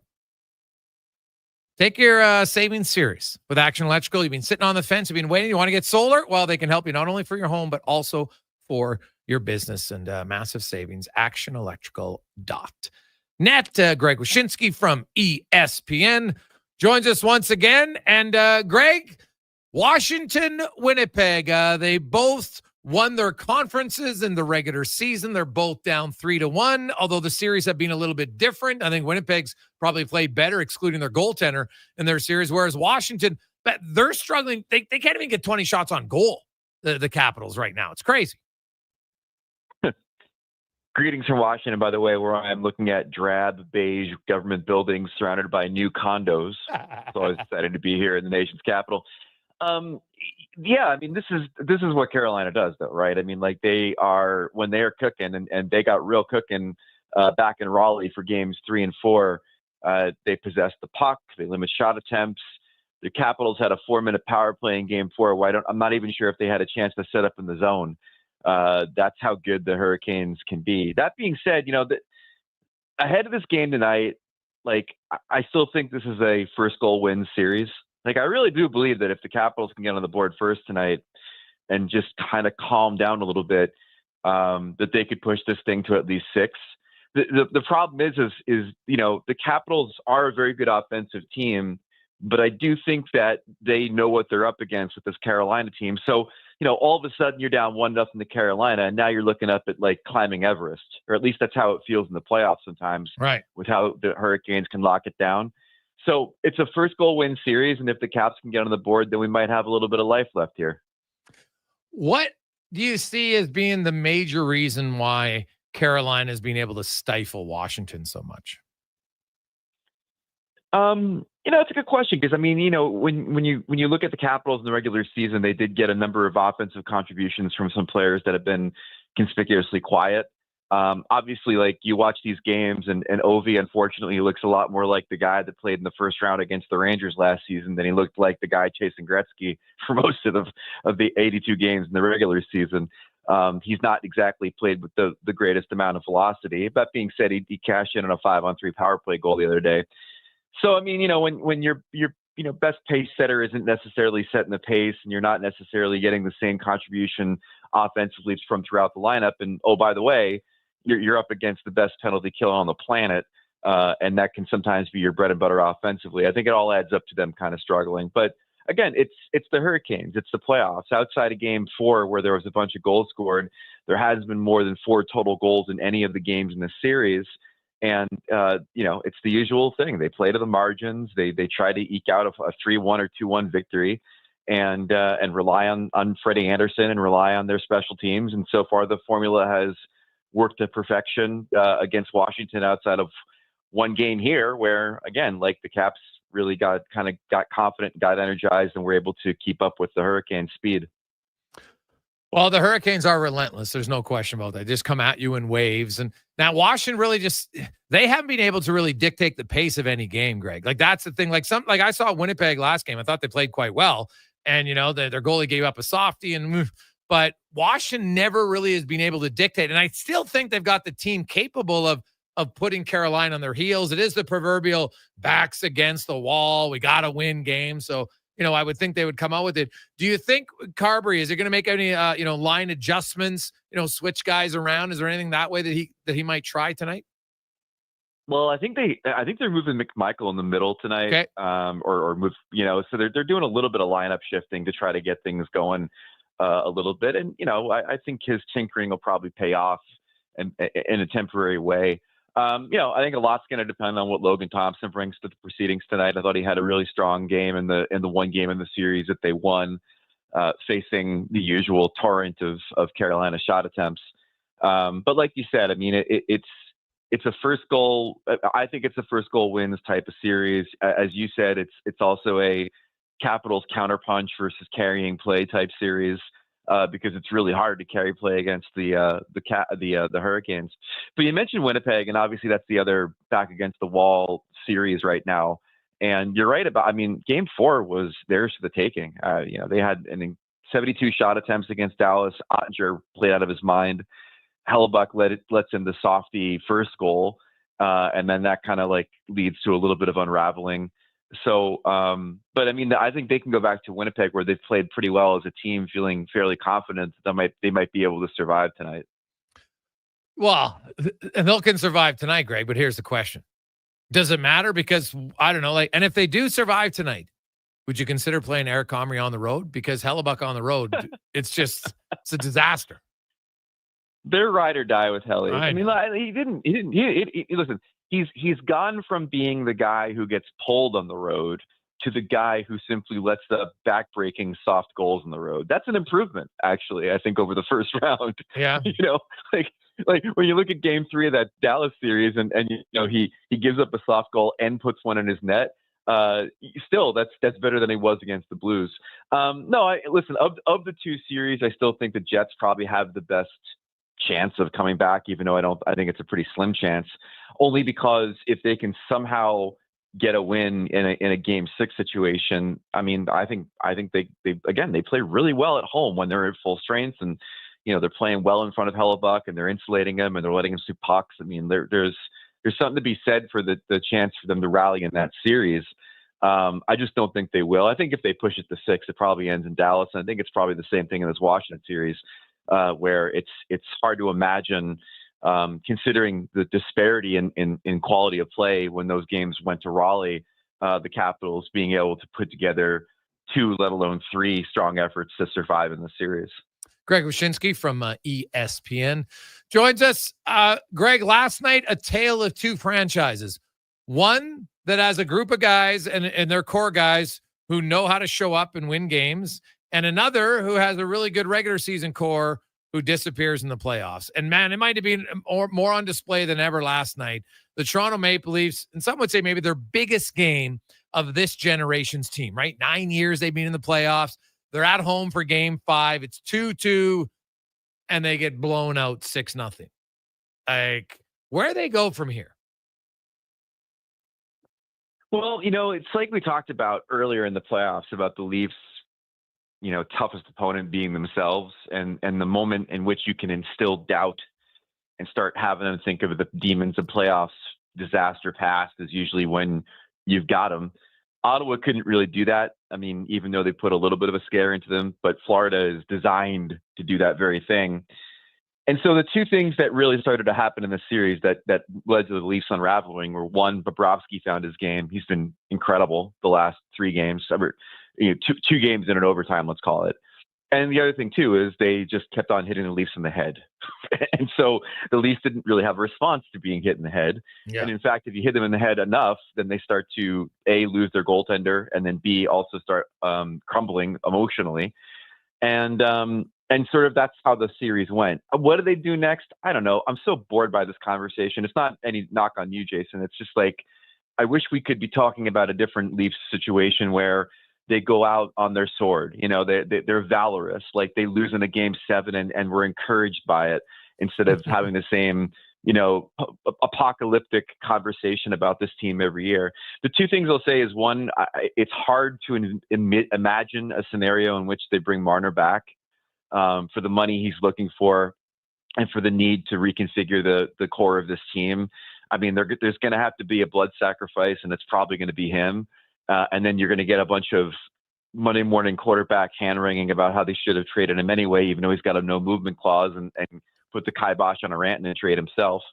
And the other thing is that even if Austin Matthews doesn't need surgery, he needs to get surgery. He needs to do something that says, my entire postseason run here was the product of my body breaking down, because if it wasn't, then that's a much more complicated psychological examination necessary as to why a guy that can pot 70 in the regular season has gone multiple postseasons without making any kind of goal scoring impact.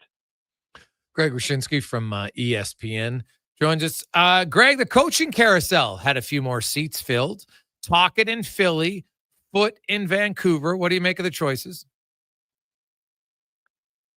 I understand the Foote thing in the sense that they wanted to keep Tocchet, so they like the way things are going under that coaching regime. So they decided to elevate somebody from his bench.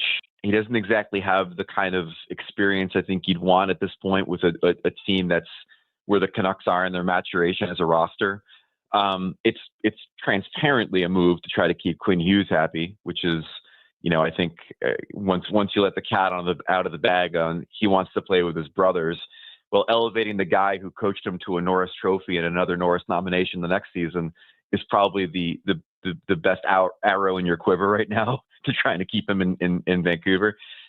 I'm gonna say this with all due respect, because I'm not an NHL coach. I don't know if you've noticed, and I don't want to give too much criticism to the nuances of the profession. Maybe this guy is just really, really good, and I don't appreciate it. But $5.25 million a year for Rick Tocchet over 5 years is a hell of an investment in a guy that really has not won anything outside of a Jack Adams. I mean, that's kind of where I am on it. I think I've always felt like he's a bit an overrated coach. I think that he has got the comportment of a good coach, and he's got the respect of his peers, and he obviously put in his time as a player. But his accomplishments as a head coach, I think, have always left me wanting, and I never really understood the buzz around him as being the guy you got to get, but he's back where he wants to be, and we'll see where it goes. Yeah, well, Philly's definitely going to have to improve. I've never been a big believer that the coach comes in and just magically takes a B team and makes them an A team. You're going to need some A players if you want to be an A team. That's just how it is. Your coach can help, though, with certain decisions. I think, I look at Edmonton. Edmonton was a good team before Chris Knoblauch came here. Chris Knoblauch came here, made some tweaks, and now they're a great team with a lot of the same players. Yeah, for sure. But the players were already there. That's what I'm saying, right? Yeah, he's got Mitchkov, which is a nice piece, but I mean, they're going to have to figure out the goaltending. They're going to have to do a lot of heavy lifting to get where they are. Look, of the available jobs, this is probably the one in which he has the longest leash. Like even Seattle, which, I don't think really has much expectation right now, and they wanted him. Like, you go there, I think that's a heavier lift because they're kind of stuck in that purgatory between the expansion draft and whatever the next phase of the franchise is going to be. Like, they're not even at the point of pain yet in Seattle. Like, Philly's been going through the pain. So I think that going there with a little upward trajectory from a business decision standpoint, it's a smart move for Tocchet. He's going to make a ton of money and probably not have to contend for at least 2 seasons. But I'm not on the Tocchet train, and that might be to my detriment, but I've just never been on the Tocchet train. What about Foot? No, like I said, I mean, I just don't get it. I mean, I get it. I get the continuation of wanting to build on what was already there. It seemed like Manny Malhotra has more head coaching experience than Rick Tocchet does. And so he's right there. He doesn't get the gig. There's other guys available that would have been interesting, but again, I think they like the direction of the team under the coaching regime that they had. I think they want to, keep Quinn Hughes as happy as they can. I do find it interesting, though, like after all of that Pettersson-Miller drama, they stayed in-house with the next coach. Yeah. Like I always figured that if Rick Tocchet was still there, Pettersson probably wouldn't be. So is Pettersson still there now that Rick Tocchet's assistant is the head coach? I don't know. We'll find out. Well, that is a fascinating situation there. Because honestly, I wonder how much was Foot there because they're like, we got to keep Quinn Hughes. Yeah, that's what I'm saying. Yeah, I mean, it's transparent. I mean, like if you have a guy who's coached Quinn Hughes to the best 2 seasons of his NHL career, and then you make that guy head coach. I know that they've bent over backwards, Foot and Patrick Alvin today, to say that Quinn Hughes wasn't part of the conversation. They didn't go to him to ask about the next coach, and that's fine, but it does not mean in any way that wasn't a consideration in their decision, which it has to be. Yeah, no, that's fair. When you look at kind of some of the left, like Seattle, Pittsburgh, Chicago, I'm a big Todd Nelson fan as a coach, and I'm like, what the hell does this guy have to do? All he does is win. That's all he does is win. And suppose he doesn't interview well. I don't care. Maybe how you're at, maybe what your expectations are of interviewing. I don't care how he interviews. How does he coach?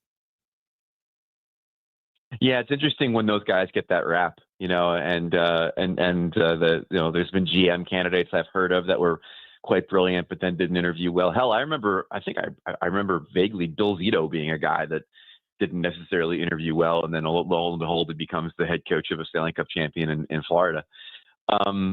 Yeah, I don't know. I think in Seattle, they try to be outside the box in their thinking when it comes to coaches and personnel. So I wonder what direction they're ultimately going to go. I'm obviously, like with Francis and Botterill there's always this notion of like what ex-Penguin will be their head coach. They tried it with Bilesma. It didn't work. So we'll see where they go next. Boston's a real interesting one too. I mean, like, I remember being in Boston and it was the apex of are they gonna, what are they gonna do behind the bench? And there was some notion of like, what about Jay Pandolfo hopping over from Boston University to take over that team? There are some people convinced that might happen. I don't know if he's even a candidate at this point if he wants to leave. But that's a team that's certainly in transition. And then the Pittsburgh job, who the hell knows? I mean, like, that's where you kind of wonder whether they're just going to elevate David Quinn to that job. Like he was Sullivan's assistant. No, that'd be a terrible decision. I don't disagree, but like, first of all, it'd be really weird if he went back to New York, which fired him as a head coach to be an assistant coach. That'd be kind of weird. But like, do they elevate Todd Reardon there? Who knows? I mean, it's such a dead man walking head coach job in Pittsburgh where, the minute Sid, leaves or retires, you're probably going to be swapped out anyway. So I don't know. The three jobs, let me put it this way. The three jobs that are open, I'm not shocked that any of them are still open because like those are the three most specious jobs I think that were open in the head coaching market. And Greg, before you leave, tell other fans why the Oilers are the Cup favorite right now. Well, I mean, I don't know if they're going to Cup favorite. I struggle with it because I picked Dallas to win the Cup, and I still think that the Stars, as long as Rantanen's cooking, might be the best team in the West. But the two things about the Oilers that I didn't anticipate are obviously, everyone's talking about the way they're playing defense right now, and they were so inconsistent about it during the regular season. And now we might kind of think back to that and be like, well, they were bored, like they knew that the postseason is where they really need to kind of put things together. Yeah. And once the postseason hit, we've seen them play really good defense, and to the point where like they limited the Golden Knights to one shot in the period. Like they've been really playing well defensively. And the second thing, obviously, is like how scary is it that they win that game last night and it's not off the stick of Connor or Leon or even Hyman, like it's off the stick of Kapanen. Like the depth they're getting, the play out of their depth that they're getting, the new hero every night type thing is what you get out of championship teams. And it's a scary proposition to not have to face an Oilers team that doesn't have to be overly reliant on Draisaitl and McDavid. And yet here we are with them right now. So they're playing extraordinarily well. I really hope that Winnipeg doesn't screw this up and we get the clash of the Titans that is Dallas and Edmonton, because that is like a, take my money, please level of Western Conference final. Well, honestly, I think it'd be a heck of a series. I like Edmonton's chances in it. I think they're playing very well. They got way more depth than people gave them credit for. Now, I don't know if anybody thought that like every guy would be scoring goals. And as you mentioned, like it's Kapanen comes in 2 games and rocks a few guys and then scores a huge goal. And then one night it's Connor Brown, one night it's Adam Henrique. And then, well, that McDavid guy will go off for 3 or 4 points here or there. But yeah, they got a pretty good squad. I'd like to see them in Dallas simply because I think when you play a team 2 years in a row in the playoffs, there gets to be a little bit more animosity early in a series. And I like Oh, yeah. Oh, yeah. And Dallas is better too. I mean, like Harley's better than he was year over year. I think Ottinger's playing maybe the best he's played in the postseason. And then, the Mikko Rantanen of it all, where that, they finally wised up and created the Finnish Mafia line of him and Granlund and Hintz. And that's almost exactly when Rantanen started to just score goals and points in bunches in the playoffs. So it'd be a really good series. And I think whoever comes out of that would be a very worthy Cup champion, were they to get past probably the Panthers again for a 3rd straight season. Yeah. Greg, good stuff, buddy. Who are you picking tonight? Are we going to see 2 more series end, or is somebody extending it to Saturday night? I think we'll see 6 in both series. Be my prediction. I probably give Winnipeg maybe a little bit more of a shot of getting through because of the home ice advantage that they have and how well they've played there. In the Washington series, it just comes down to, again, like if it's 1-0 Carolina after the first 10 minutes, then we might as well to start writing our preview stories for Panthers Hurricanes. Do the Leafs have any chance tomorrow night? They don't, because the only chance I gave him is if Stolarz came back and played hero in Game 6, and all of a sudden he changes the narrative. Because here's the thing, like even if somehow they win a Game 6, okay, they have to go back to a place where they were throwing their jerseys on the ice in protest and quit on this team epically in Game 5 to then be like, hey, everybody, let's have a party and win this series together. Like, you're just delaying the inevitable, because the minute the Panthers get a 1-0 lead in a Game 7, everyone's going to be headed to the exits. So no, I don't think there's a chance in hell they come back in that series. Yeah, it's hard. It's hard to find a reason to give them hope. I would think, but God, you know what? Just to extend the pain for one more day, it would be kind of nice. So we'll see if it happens. So I'm not gonna lie. Not gonna lie. It would be fun. Terrible. You guys are terrible to this Leafs team. Again, as a impartial American observer who doesn't treat the Leafs like the Dallas Cowboys, like, I'm ready for them to succeed. I'm ready for them to at least play for a cup. But I do understand. Dude, they're not. I'm telling you right now, until they change their core, they're not playing for a cup. I understand that Canada's greatest pastime outside of Ontario is Toronto Maple Leafs Schadenfreude. So I do understand the grave dancing that's happening right now up north. But I'm just tired of it. I just want to see them at least play for a championship of a conference or a cup at some point. But you're right. It probably won't happen. No, well, not until I don't blow up everybody, but one major guy's got to make a change. It's just like, you can't go 10 years and think it's going to change. It's never changed, because the same problem exists. Their core guys, when crunch time comes, aren't their core guys. It's not a knock. It's just, they got 4 guys together who they all don't have. They don't have anybody with that ingredient of a Kachuk or a McKinnon or a Rantanen or a Draisaitl, that they're able to elevate. And those guys just can't. I don't know why, but they can't. Hear me out. Austin Matthews to Vegas for Pietrangelo and Mark Stone. Who says no? Oh, God. Hey, I don't rule out Vegas going hard after Mitch Marner in free agency, though. I would not be surprised by that at all. That organization, they give no squirts. Yeah. They would go. That's a whole different the Marner Derby. I tried to conjure Marner to the Penguins last night when I was on my 3rd beer at the bar. I thought that was an interesting fit. He learns at the knee of Sidney Crosby how to be a playoff performer. Pops off for 120 points playing with Sid. Just that, again, like, we'll all be disappointed when he takes pennies on the dollar to stay in Toronto, because that's where his kid's born. But, like, we can dream. We can dream about what the next iteration of Mitch Marner's career is going to be. Awesome stuff as always, Greg. Have a great day. Anytime. There you go. That's Greg Wyshynski from ESPN. No, I think Marner's leaving. He's got to leave. It's not. It's time for a change. Time for a change. Quick break. We'll return on the Gregor Show, presented by PlayAlberta.ca.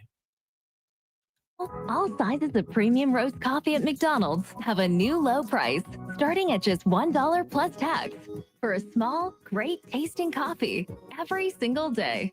Must be McCafe. Get moving with Volvo and save big for summer during the May sales event at Volvo Cars Edmonton. It's the final month to lease or finance a 2025 XC90 plug-in hybrid from 1.49% and save $5,000. Lease or finance a 2025 XC60 plug-in hybrid from 0.49% and save $3,000. Lease or finance a 2025 XC40 from 0.49% and save up to $2,000. Volvo Cars Edmonton. Great vehicles, better services. Only at VolvoCarsEdmonton.com. Mr. Rooter hits the gym. As a new Mr. Rooter plumber, you get access to our company gym. Nice. Where's the equipment? Over here, we have a variety of tight pickle jars. Open those up to work out your pipe wrenching muscles. We've got your standard weighted plungers, and over here, a pipe wrench. Why is that guy forcing his body into a suitcase? He's getting limber. A good plumber must be able to fit under any sink. For a plumber who always works out, call Mr. Rooter. I'm Colin Livingston, president of Cantork. Since 2016, we've been at the forefront of hydraulic torque wrenches in Canada. I'm delighted to share our latest venture, in-house production for quicker turnaround, superior quality, and heightened versatility. Experience excellence at Cantork.com. Bringing every project to life requires the right team. By joining the Japa Machinery Group service or sales teams, you can be part of setting a new industry standard. Celebrating a legacy of excellence with Japa. Learn more at japamachinery.com. It's playoff time. Let's go. From pre and post-game shows to analysis from Kevin, Lowside, and Jason. This is going to be a fun run. For all things hockey, lock it in to Edmonton Sports Leader, Sports 1440. Portions of this hour brought to you by Culligan. For all your residential water needs, your local water treatment company, more than just big bottles, Culligan.com. The Jason Gregor Show, the best of Edmonton sports talk and beyond. This is Sports 1440. Presented by PlayAlberta.ca, Alberta's only regulated online gambling website.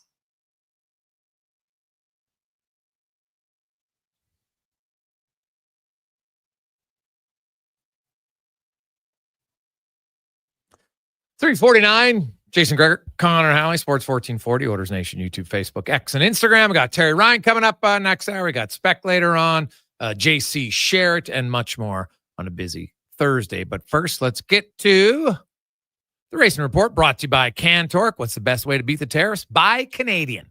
Cantork's products are not only made in Canada, but right here in Edmonton. Save money, support Canada at Cantork.com. As Colin Livingston joins us once again. And Colin, let's start with IndyCar. Of course, we got the Indy 500, but you know, when you talk about, you know, great athletes in their sport, right now, Alex Palou in IndyCar is putting his name as like one of the greats of IndyCar. He's already a 3-time champion. The first 5 races this year, first, second, first. No one's ever done that in the history of IndyCar. Why is he so dominant? It's pretty good, isn't it?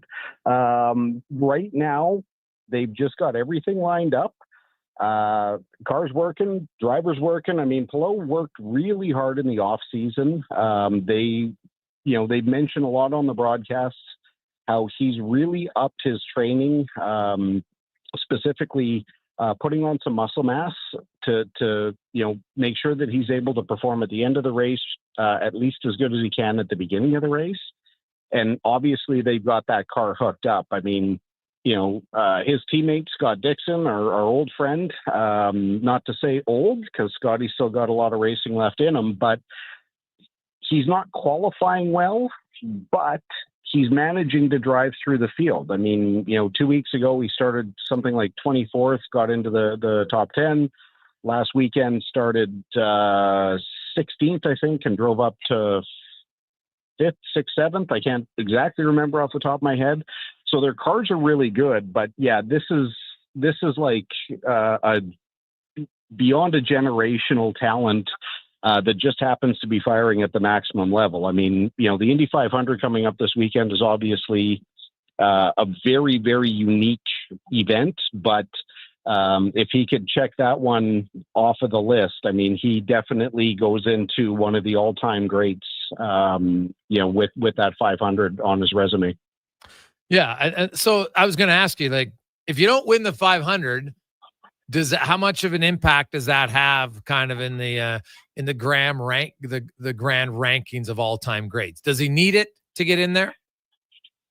Yes, you can go down as a great, but you're not going to be in the same conversation as Dixon and Andretti and Franchitti and all of these guys that came before that had championships. Will Power, they've all got their face on the Borg Warner. They've all won championships. That's kind of the accepted criteria.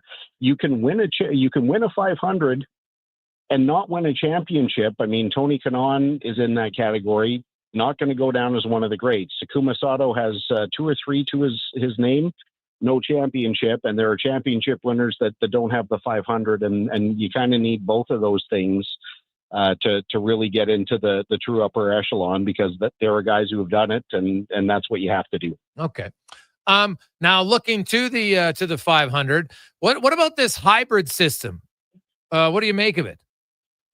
Well, we talked a little bit about that. Over the last year, my personal opinion is it's very unneeded and it's making things worse. We've seen a couple of times over the last year that it's been in use that, some drivers, Scott Dixon last year at Mid-Ohio, because the hybrid system wasn't able to start his car, had to miss out on the start of the race. Driving these cars the old adage is these guys just drive round and round in circles. I mean, the truth is anything but that. I mean, they're very, very, very busy in the car. Every corner as they exit, they hit a button to adjust the weight jacker, which lowers the right rear tire. They're doing this at 220, 230 miles an hour. They have to get the weight jacker back before they enter the next corner. They have to stiffen the bar. They have to, work on their steering wheel for engine mapping. But now, to stay competitive, especially on corner exit, they have to deploy this hybrid system. It's just one more thing that these drivers are doing that I don't think adds anything to the racing. It's just made the cars more complicated. It's made them way more heavy, which makes them way harder to drive. But at the end of the day, if it doesn't make racing better, then what are we doing it for? Yeah. Well, that was my question. Does it make it better? No. Oh, okay. Now, so why do they stick with it? Do you think they'll change? It depends. As long as the two current engine manufacturers stay in the series, I think they're both advocates of trying to develop this technology because they want more of that to filter down to civilian cars, which is kind of why these manufacturers get involved in racing in the first place. But the technology is changing so quickly. Formula One's been on this hybrid system for a long time. They're even starting to talk about abandoning the hybrid system, not in this next generation, but in the next 4 to 5 years, to go to these sustainable fuels and kind of get rid of the hybrid, because again, carrying batteries on your car is really heavy, and weight is the biggest detriment to speed. Right. Yeah, that makes sense. Colin Livingston joins us. Ferrari's next major upgrade isn't going to come till the Austrian Grand Prix, but they got some minor updates. You look ahead to this weekend in Italy. Now, granted, I'm not Mr. Race Guy, but I've watched 3 races at this track, and it seems like they're boring because it seems really hard to pass. Yeah, unless you've got, a couple of years ago, you had George Russell when he was still racing with Williams. He was poised to take over the seat of Valtteri Bottas. Hadn't been announced, but those two made contact in damp conditions and ended up pretty spectacularly in the wall. Really not looking for a lot of excitement this weekend. I mean, I'm not an advocate for accidents to make racing more exciting. I don't want to see that at all. I like seeing, crazy overtakes and guys who can really challenge the braking zones. But I'm not expecting an awful lot out of this race. McLaren is likely set to kind of carry on with what they've established already as clearly the best team.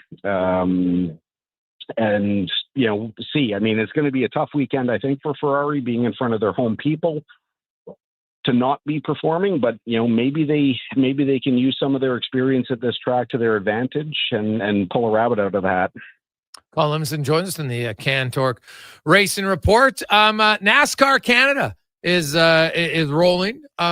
So it comes back in. What's from year to year? Any big changes you're expecting at all? Rules are still the same. I'm just landed in Toronto here about 20 minutes ago. I just got on the train to the city before I connect over to Oshawa. But no, we're going to, with our car specifically, I can't speak for what anybody else does because we won't know how good they're going to be until we start practicing on Saturday. But really, really cool. I'm really excited. We brought on veteran crew chief and, legendary NASCAR Canada racer Don Thompson Jr. to work on our car as our crew chief this year. Oh, nice. Already has made some pretty significant changes, basically getting rid of the gremlins that plagued us the last 2 years. Had a test session at Mosports last week. Alex was encouraged. More that he was able to drive the car a little bit more predictably. And then, we'll see what we got when we get to put some stickers on here on Saturday morning. But yeah, running 2 series this weekend. So we'll be on track in a sports car tomorrow. I think we have 2 practice sessions in that. And then we go back and forth on Saturday and Sunday. So we'll have our plate full. Do you really know what you have until you get on the track? Never. No. I mean, you get a really good idea, especially if you know how your car was mishandling the year before, but you could feel like you've got something great. It's happened, to us many, many years. And then all of a sudden you get to the race weekend, 10 days, 14 days later, or you stack up against guys who really worked on their stuff in the off season, or they found an engine trick, and all of a sudden you felt like you were doing okay, and you're losing 2 to 3 car lengths on the straightaways. It's pretty demoralizing. But no, we won't really know what's going on until we get into qualifying. Well, good luck, buddy. We'll talk to you next Thursday. Drive safe. Looking forward to seeing that spanky new studio. Oh, yeah, you betcha. That's Colin Livingston in the Racing Report, brought to you by Cantork. Coming up, your chance to qualify. Here comes the sun. We only have 2 days left. Someone's going to qualify today and tomorrow to win a $15,000 turnkey solar system for your home, or you can gift it courtesy of Action Electrical. That's coming up next. But first, let's get to the Con Man and a Sports 1440 update, brought to you by the Garage Superstore by Premium Built Garages, the ultimate destination for everything garage. Storage solutions, cabinets, vehicle hoists, accessories, and even Traeger grills, Visit their massive 8,000 square foot showroom on Calgary Trail and 34th Ave. Online at garagesuperstore.ca. This is a Sports 1440 update. Round 1 of the PGA Championship right now. Cam Davis atop the leaderboard, -6 through 17. Behind him, you've got Ryan Gerard at 5 under, and then Steven Yeager, Alex Smalley, Ryan Fox, and Luke Donald sitting 4 under par. As for the Canadians taking part this weekend, Taylor Pendrith at the top at -1. Corey Connors currently sitting 2 over par. We've also got Nick Taylor and Adam Hadwin in that spot. Mackenzie Hughes 6 over. In the NHL tonight, Hurricanes can wrap up their series with the Caps, leading 3-1. That game gets going just after 5. Then at 7:30 is the Jets and the Stars as Winnipeg trying to stay alive, trailing 3-1. In the association, Nuggets taking on the Thunder. That gets going at 6:30 from Denver. OKC leading 3-2. In the majors today, Jays falling to the Rays 8-3. Also the Reds over the White Sox 7-1. Twins blanked the Orioles 4-0, and it was the Braves over the Nationals 5-2. Coming up in hour 3 of the Jason Gregor Show, we'll ask 5 questions and be joined by former NHLer and Shoresy star Terry Ryan. I'm Connor Halley. This has been a Sports 1440 update. Sports 1440, Stingray Radio Station. CKJR broadcasts from West Edmonton Mall and Wetaskiwin. Download the free Stingray music app and listen wherever you go. If you bleed orange and blue and you're not using the all-new Play Alberta Sports and Casino app, then you're missing out. It's the only online sportsbook with odds boosts on all Oilers games. And now, it's not just sports. Play the slots, hit the tables, buy lottery tickets, all in one app, all across Alberta. Download Play Alberta now from your phone's app store and use promo code GOAL for a $100 bonus. That's promo code GOAL! Experience Edmonton Stingers Pro Basketball. Don't miss the midweek showdown on Wednesday, May 28th at 7 p.m. It's the most affordable, family-friendly, fun sports experience in the city. Tickets start at just $20. thestingers.ca. Dang, last season you bought new clubs to fit your game. You spent the entire season trying to learn how to hit with your magic clubs. And guess what? Dang, they didn't help your game. Now you're convinced it's your swing, but it really is your club. Afternoon, although the ones you bought were the best ever made. If they were, you would have gotten better. Every day at Fitted Golf, we continue to prove the right clubs make all the difference in the world. From beginners to pros, Fitted Golf makes all the difference. Sports. FittedGolf.ca.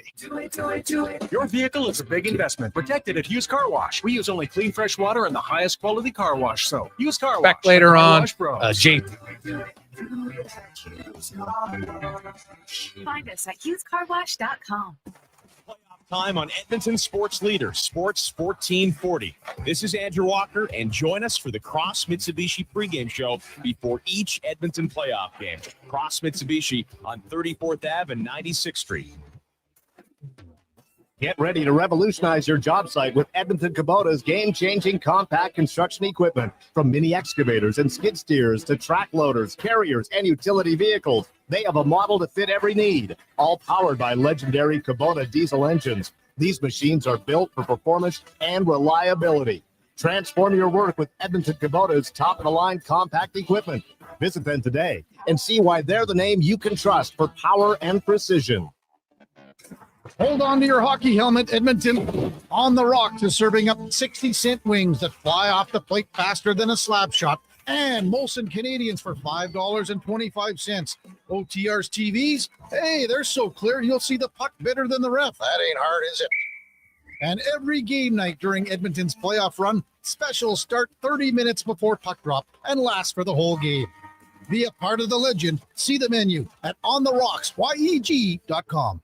Legend has foretold of a smoothie so delicious and refreshing that it could quench the thirst of a fire-breathing dragon. But it's also a great pick-me-up after a workout.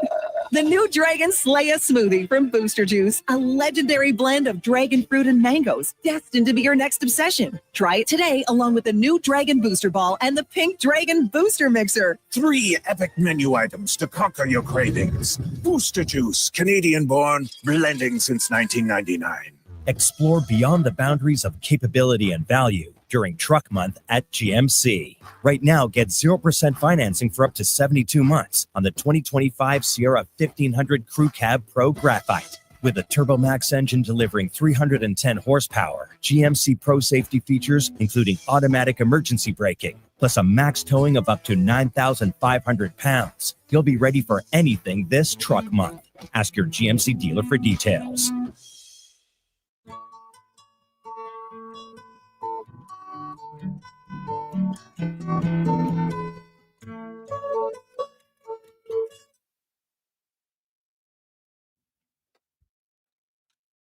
Portions of this hour brought to you by Action Electrical. They're the most diversified electrical contractor in Alberta with 4 divisions and projects, service, tag, and solar for commercial or residential. Contact them today at actionelectrical.net. The Jason Gregor Show, the best of Edmonton sports talk and beyond. This is Sports 1440. Presented by PlayAlberta.ca, Alberta's only regulated online gambling website.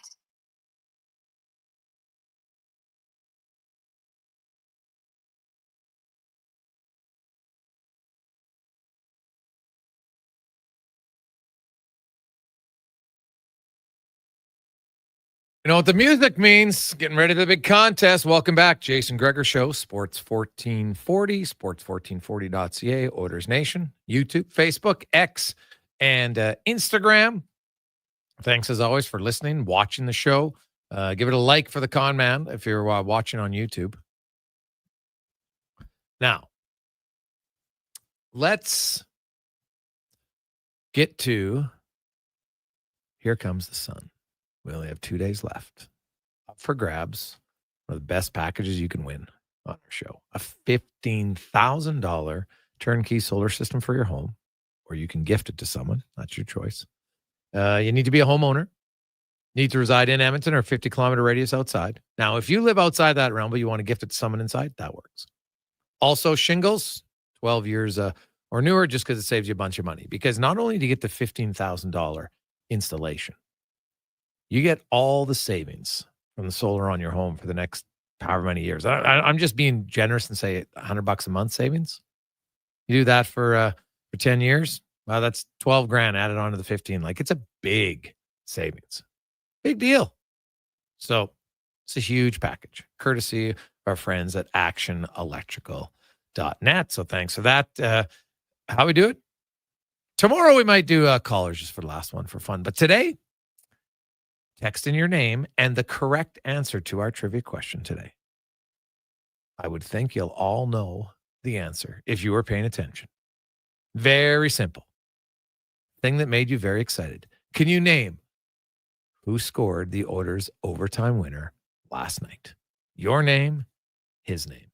833-401-1440. Last name only, sure. Want to put his first name on? Even better.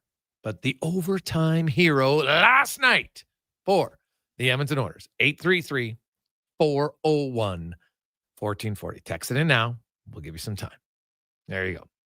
Now, let's get to our big guest of the day, brought to you by Silent Rides Charter Company, one of Alberta's premier bus charter companies with state-of-the-art motor coaches that will safely take you or your group to your next destination. Book your ride today at silentrides.ca.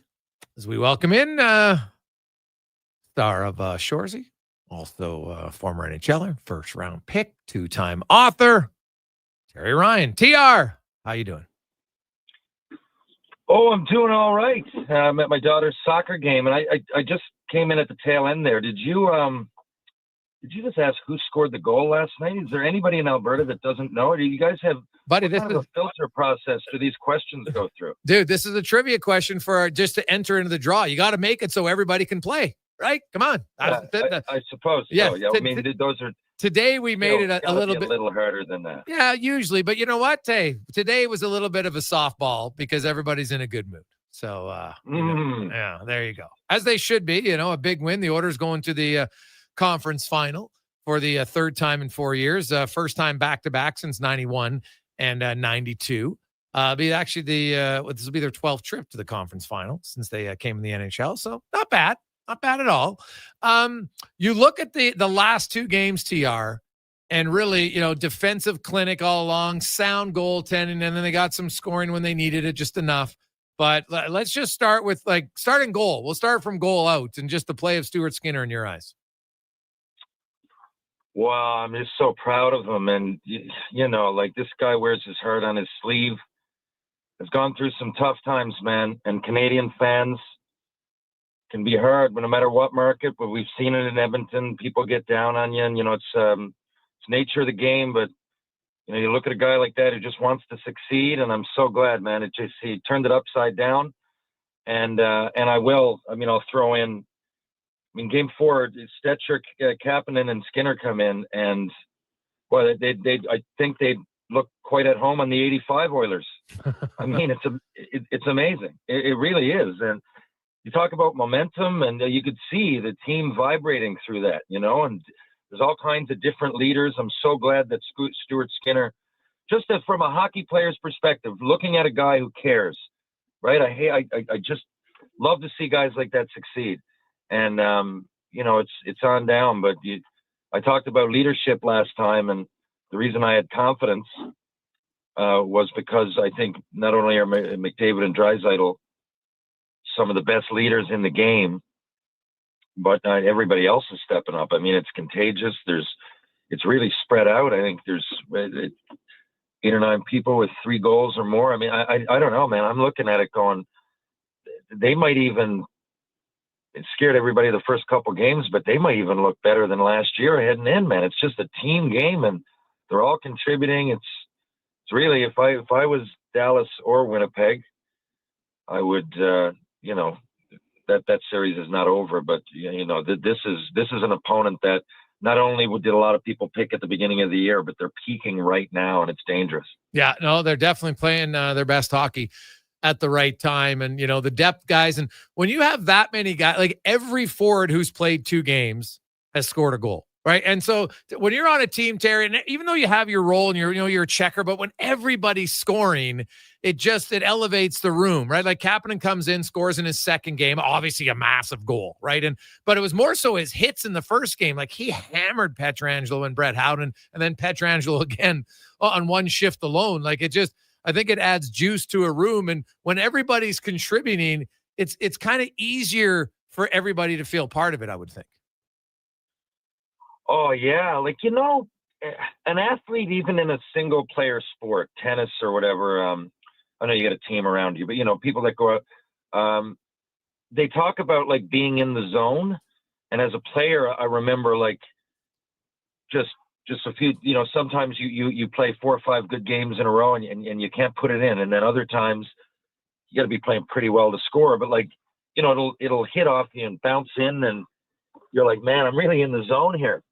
When everybody's in the zone together, it's just such a feeling of confidence. And Skinner not only wins the games, but gets a couple of shutouts, and there's an aura, and it does change your mentality. It's not even conscious sometimes. It's just you go out there and you play for each other, and you just have a feeling that it's going to go in. Talk to a lot of those. I can't remember if it was the 86 Canadians or the 92 or 93 Canadians that won like 10 games in a row in overtime. It was 93. Yeah. Yeah. And you hear those guys talk about it, and it's, you can identify, you're like, I know it's a flip of a coin, or it should be, but when you're really feeling it, it's almost as if odds out the door, like, we're going to do this. And when people believe in that, I mean, when you have a great team, when you don't have a great team, you'll go on a 5-game winning streak. When you have a great team, you might come home with the cup. Yeah, that's very fair. Terry Ryan joins us here on Sports 1440, Oilers Nation, YouTube, Facebook, X, and Instagram. And then we move up, the defense, like Troy Stecher comes in and it allows him to play 3 pairs evenly. And him and Nurse have really good minutes. And, Bouchard and Kulak and Wallman and Klingberg. Like it, and I give the coach credit, man, because every button he pushed when it came to, switching goalies the first time, obviously the second time Picker got injured, so it wasn't really a choice, but then putting in Stecher, a lot of people were like, he's got to put in Skinner over Kapanen, and clearly that would have been the wrong choice because he's a left shot, not a right shot, and he's not as physical. And like right now, Knoblauch just seems to know what he has and when to use the guys that he wants. Yeah, you often, it's the same when fans talk about like who should be captain. When fans, my point is that that's for the people in the room. We evaluate Knoblauch just on the decisions we see, or the the tangible evidence that we're looking at. But all that stuff in the room, and he clearly really knows his players. And sometimes there'll be a move made, and we're just looking at statistics. But he played the game as well. People forget it because he didn't play in the NHL. He's a player that went through the ranks, that knows that side of it. And clearly, think about it. A lot of team guys, they would know a vibe. And when you're a good coach anyway, it's not always obvious. And meaning, he's calm. I think he knows what he's doing. And a lot of times, people might hit the panic button on a 3 or 4 game losing streak, but he knows what he's doing in that room. And you're talking about a tale of two cities. I know you didn't ask about Toronto, but this is the thing. Like when you're looking at it though, no matter what, you really you get 2 guys there, McDavid and Draisaitl, that are leading that ship, but everybody's kind of chipping in. And look at a guy like Kapanen change his game completely and be rooting and hitting and Stecher. I mean, I remember people saying, being, iffy about his physical presence, and he's out there nailing guys and taking hits. And Nurse and Stecher are great together, because Nurse a couple of times, even when Vegas went to put it up, and he can do it. He's one of not the toughest player on the ice, but he didn't get lured in, but he still played physical. And Stecher stepped up his physical game. So these guys are balancing each other out. And then, the fact that they're natural on each side is to me,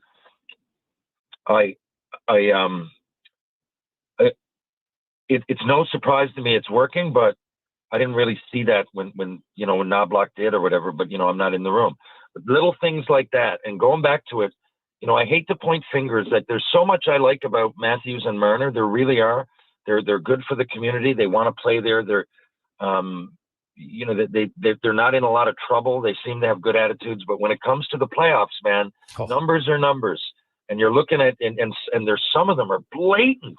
Yeah. And when there's never been 3 games. McDavid tried it. They're always going to show up. They'll be injured. I don't want to hear that. They don't care. They're going to do it. And when you keep doing that and doing that and doing that and driving the ship, everybody else gets on board, man. And when Evander Kane and these guys are on board, everybody's stepping up. We were talking about their lack of physicality because it was true. But look what happens when a little bit of spunk gets injected into the lineup and everybody leads at the same time. And I mean, they're really riding the vibe right now, as much as I've seen in recent years. Yeah, I would agree with you wholeheartedly. And you go to Toronto, and I know you're out there lots, and you talk to people like you can lose a game and play well, TR, and you'll live with that. Like, that was, some would say, maybe the biggest game and they played in some game 7, so I'm not even sure you can argue, but it was game 7s in round 1. And so this is now round 2. You're coming home. You're at home. You had a tough game 4. Okay, let's bounce back. and you get shut out 6-0 and you don't put up much of a fight. And then when Marner has that spin around backhand giveaway in his own zone, you're like, okay, giveaways happen. But at that point, you better fight like, oh my God, that somebody's stolen your kid and you're fighting to get it back in front of the net. And he doesn't even get back to pick up the guy who ends up scoring the goal. Like, it's just, that to me epitomized what is lacking in Toronto. Yeah, man. Like, I couldn't believe it. Just like, hockey's a team sport, right? So you can't, even the most selfish players, not that they're selfish, I don't think they're selfish, but, well, I mean, on the ice, they're not known to be cancers or anything, but even players that you might judge as selfish in hockey, they have to have come through the system. There's too many checks and balances. It's a team game, and you succeed through team, and you get up there, and I just never understood, how can you not fight back there? Yeah. You're the team. Like, come on. How are they scoring and pumping their fists? It's 5-0. Like, this is, and I don't care why you say it is the biggest game, because as many years have gone by, they've made more and more and more money. It's on them. It can't happen 8-9. It can't happen all these years in a row. And all this pressure. And this is the team that stood in their way, and not only in the standings, but, they're the epitome of what the Leafs aren't. Yeah. Right? They're their best players hit, maybe I'm not even saying it's any better. Maybe the Leafs go in with a game plan to lure them in, but it's not. Chuck is luring in Domi to exhibition penalties. Marner's move was that was exhibition, and when he didn't get back, one of the craziest or the worst thing in sports I hate to see is when, like, baseball players, like, come on, there's not much running in the game. Let's be honest. And you ground one out, and it's like an obvious out, but you don't run it out, and someone makes an error, and they get you out anyway. And I'm looking. I would sit a guy down for five games for that if I was baseball manager. I can't stand it. Come on, you get to run 4 or 5 times the whole game, and you can't run it out the first. And that's what it looked like. Yeah, that's what it looked like. Like, mistakes happen, like you said. It was an exhibition mistake. They happen though. But when you turn around and you just got to move your feet now in front of all these fans in Leaf Nation and worldwide, whether you love them or you hate them, everybody was watching that, and you're being evaluated on it. I mean, honestly, I would just run into the goal. I'd do something. I meaning 95% of the people that ever put on a hockey jersey. So I don't know. I really don't know. I'm baffled. Yeah. Terry Ryan joins us again. I'll say this: if Toronto finds a way to win in Florida, I'd be like, hey, maybe they found some character, but they've been at shutout twice after losing in overtime in game 3. They're 11-22 in game 4-7. Like, when the games get harder and the series matter, their guys shrink, right? And like, they're getting to the point now where it's like, well, yeah, but Matthews is playing good defensive hockey. What? Like, he might be. So is Leon Draisaitl. But guess what Leon Draisaitl has? Oh, I don't know, 16 points. He's got the Oilers have been in overtime 3 times. He's got 2 goals and an assist. Like, I don't care that you can't just say, oh, I'm playing good defensive hockey. Like, I cannot believe that was the mantra that people were trying to pump out in Toronto. Like, oh, it's okay. He's playing good defensively. Yeah. When you make the most in the league for more than one reason, but basically one reason, your record setting goals and all that. And, and I like the guy. I love big guys that can get around and are pure grace, and can match that physicality with brains. Mario Lemieux, Evgeny Malkin, love these guys. But I couldn't believe when I read this. 10 games in round 2 in his career, Matthews has no goals. Yeah. He has 3 in the last 20 games. Last night in the first period, this is through Jonas Siegel on Twitter, I couldn't believe it. Their line was outshot 6-0. They were outchanced 11-1, and they were -1. The whole world is looking at you. It's the most pivotal game in the history of your careers and the era that is yours. And that's what you do. Well, I could see if you had 13 shots on net and it went into over and it just didn't go in. Like, you'd be like, man, but it looked like a funeral in there. People were booing halfway through. Oh, yeah. It was just, as I watched it, I'm like, this is the same movie, just a different script from the last few years. When push comes to shove, they get shoved. They don't have the pushback. Yeah, and then at the end, Tanev gets interviewed, and I mean, here's a guy. here's a guy that's been hit the most in the playoffs. He blocks, I mean, he's always one of the shot block leaders. He'll block a shot with his face if he has to. And after the game, you listen to him, and he said, I'll wear that. I can't be a minus. I have to be a plus. That's why I was brought in. It's on me. And then, the other guys get interviewed, and it's the same thing. It's like, well, we got to look in the mirror, and we got to do, we all got to do a gut check here. And it's just like, are you guys reading this from Letterkenny script? Like, what are you doing here? Like, I don't know, man. It's just like, be sensible. Just think about it if it was you logically after. I'd come out and go, okay, enough of this crap. We got to, you do something. You do something to pump up Leafs Nation, who's behind you. There's a billion throughout the world. I mean, I don't know. I just don't get it. And who knows? Maybe they can turn it around. They've got, if it was me, I would be nothing but thinking and focus. I wouldn't even be smiling. I would be already at the rink. Like, let's get this on the go, because we need to win Game 6 and go back and redeem ourselves. Yeah. I'm not sure they can, but we'll all be watching, because even as a train wreck, it's hard to look away. Terry Ryan joins the Sports 1440, Oilers Nation, YouTube, Facebook, and X. TR, lots of coaching vacancies. We saw Talkett and Foote, two kind of aggressive guys, very different. Vancouver keeps it in-house when they've had a lot of in-house drama. What do you make of that decision? I'm going to wait. I'm not really sure. I'm kind of on the fence, because you figured same thing I said with Knoblauch. I mean, I don't know. Like, I'm not there, but I thought it was weird, and it's a weird optic to the fans, I think. Like, if it's me, again, outside looking in, and I just, the obvious is the optic, and I think if I was a fan, I would want something completely different. I would want you to, I need something to be refreshed, because last year, it wasn't just everything that happened. It was the expectations coming in.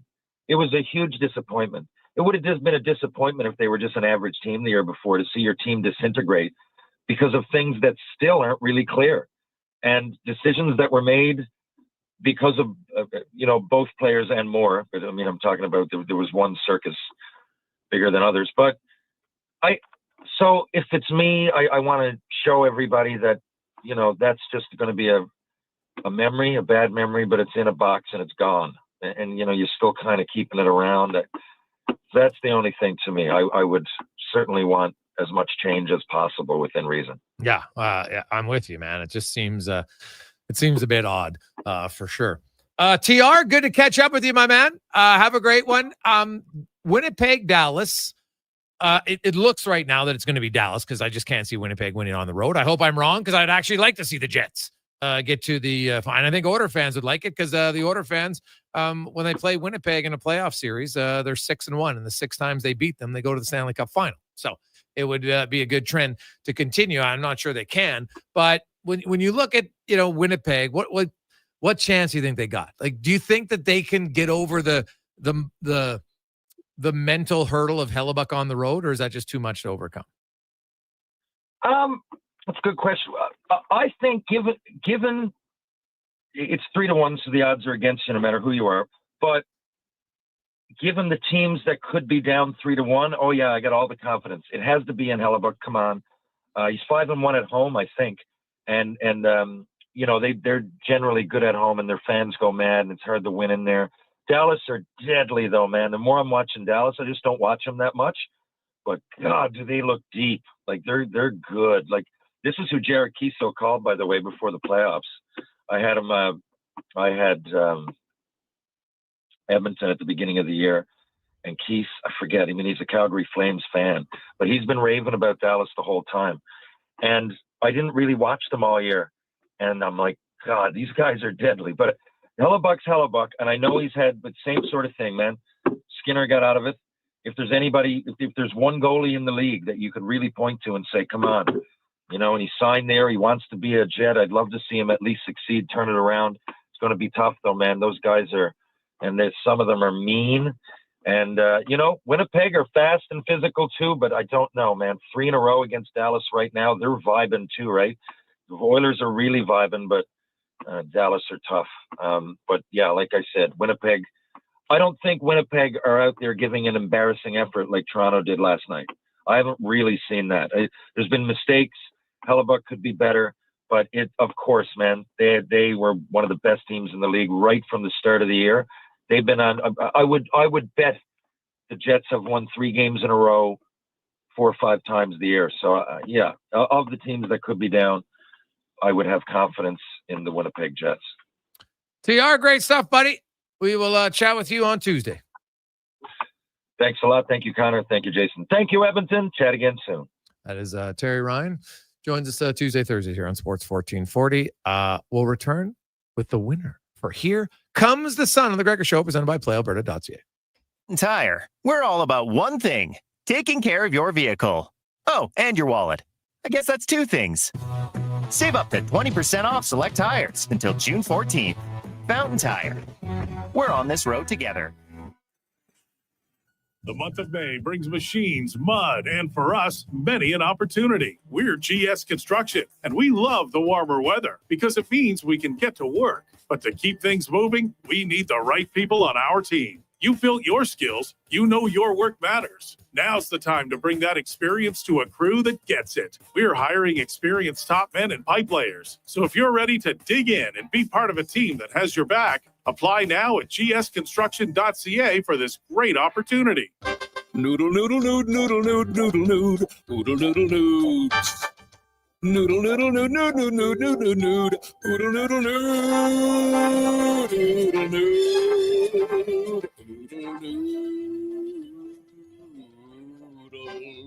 Noodle, noodle, nood, noodle, nood, noodle, nood, noodle, noodle, nood. Noodle, noodle, nood, nood, nood, nood, nood, nood, noodle, noodle, nood. Troll down to Oodle Noodle tonight because dine-in is open.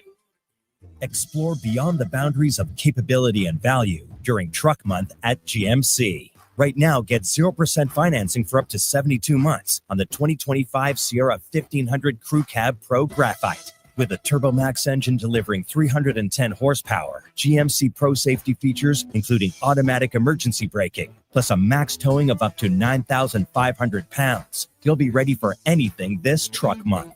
Ask your GMC dealer for details. This is a slam dunk.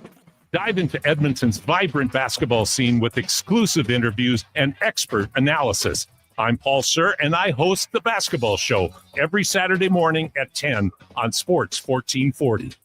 You got a go-to coffee spot, a trusted barber, even a lucky game day jersey. But when it's about looking your absolute best, there's only one name you need. Mr. Dirk. Family run since 1939, we're experts in crafting impeccable tailor-made suits and offering a wide variety of everyday styles. Pair that with personalized one-on-one fittings and the convenience of on-site tailoring. Mr. Dirk elevates your style game. Visit our Edmonton store or explore MrDirk.com. Score big on style with Mr. Dirk. A pizza from Papa John's is already pretty great, but you know what's even better? 2 pizzas from Papa John's. For a limited time, get a medium 1-topping pizza for only $6 when you order any large specialty pizza at regular price. The works, the meats. Pick your favorite specialty pizza and get even more delicious Papa John's to enjoy. Whether you're feeding your family, your team, or yourself, get your next meal from your locally owned and operated Papa John's. Better ingredients, better pizza. Papa John's. Garage Superstore by Premier Built Garages is the ultimate destination for everything garage. Storage solutions and cabinets? Garage Superstore has it. Vehicle hoists? Got those too. Durable polyaspartic floor coatings? You bet. From mess to masterpiece, one garage at a time. And when it's time to eat, Traeger Grills brings the heat with wood-fired flavor that can't be beat. Need it? They've got it at Garage Superstore by Premier Built Garages. Visit their massive 8,000 square foot showroom at Calgary Trail and 34th or garagesuperstore.ca. Every morning, you look in the mirror and see less of yourself. Hair loss can feel like losing a part of who you are. But it doesn't have to be that way. Hi, I'm Dr. Vance Elliott. At Advanced Hair and Skin Surgery, we understand the pain of hair loss. Our advanced hair restoration solutions won't just bring back your hair. They'll help you face the mirror with confidence. Good morning, you sexy beast. Visit drvanceelliott.com today because it's time to be the man you remember. The Finning sales event is May 22nd from 10 a.m. till 3 p.m. at Finning. Kick off the weekend with a huge sale where you can demo all the latest cat equipment. Plus, get 0% financing and a free cat cooler with equipment purchase. Test your skills with a mini operator challenge for prizes and grab some food. Big day, big savings, big machines. Don't miss the Finning sales event, May 22nd, 10 a.m. till 3 p.m. at Finning in Edmonton, 10910 170th Street. Hey, Alberta, the all-new Play Alberta app is here. Casino, sports betting, lottery, all in one app, right on your phone. And because it's Play Alberta, you know it's safe, secure, and reliable. Download it now and play over 500 online casino games, live dealer tables, and unique games you'll love. Plus, bet on sports from anywhere in the province. You in? Download Play Alberta now from your phone's app store and deposit using promo code OIL for a $100 casino bonus on the house. That's promo code OIL for a $100 casino bonus. Get moving with Volvo and save big for summer during the May sales event at Volvo Cars Edmonton. It's the final month to lease or finance a 2025 XC90 plug-in hybrid from 1.49% and save $5,000. Lease or finance a 2025 XC60 plug-in hybrid from 0.49% and save $3,000. Lease or finance a 2025 XC40 from 0.49% and save up to $2,000. Volvo Cars Edmonton. Great vehicles, better services. Only at VolvoCarsEdmonton.com.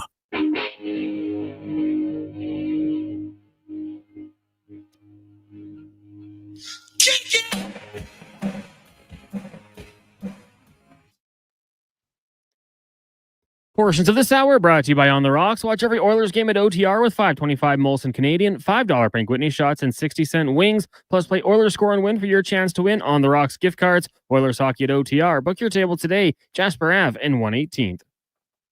Hat tricks, touchdowns, and home runs. Get it all with the Jason Gregor Show on Sports 1440. Presented by PlayAlberta.ca, Alberta's only regulated online gambling website.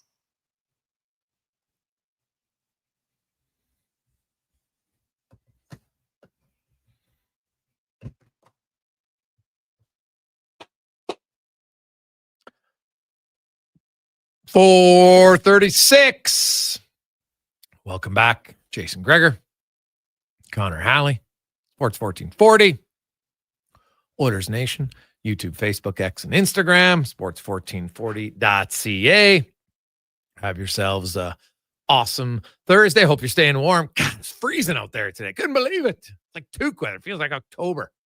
Hopefully we'll get some heat. Now, anybody who planted their gardens, I remember we never planted a garden until May long weekend. That was always the time, simply because in May, you never know.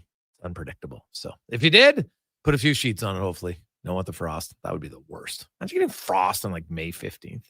Terrible. Some of you city folks like, what the hell are you talking about? You don't even know it. That's okay. But when the gardeners, they know. You know. You don't want the frost. You know what you want, though?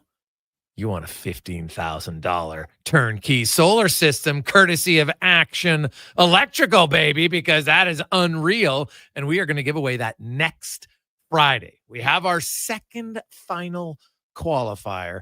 Today, it's a $15K courtesy of Action Electrical. You need to be a homeowner, reside $50K inside Edmonton, or outside of Edmonton, I should say, or in Edmonton.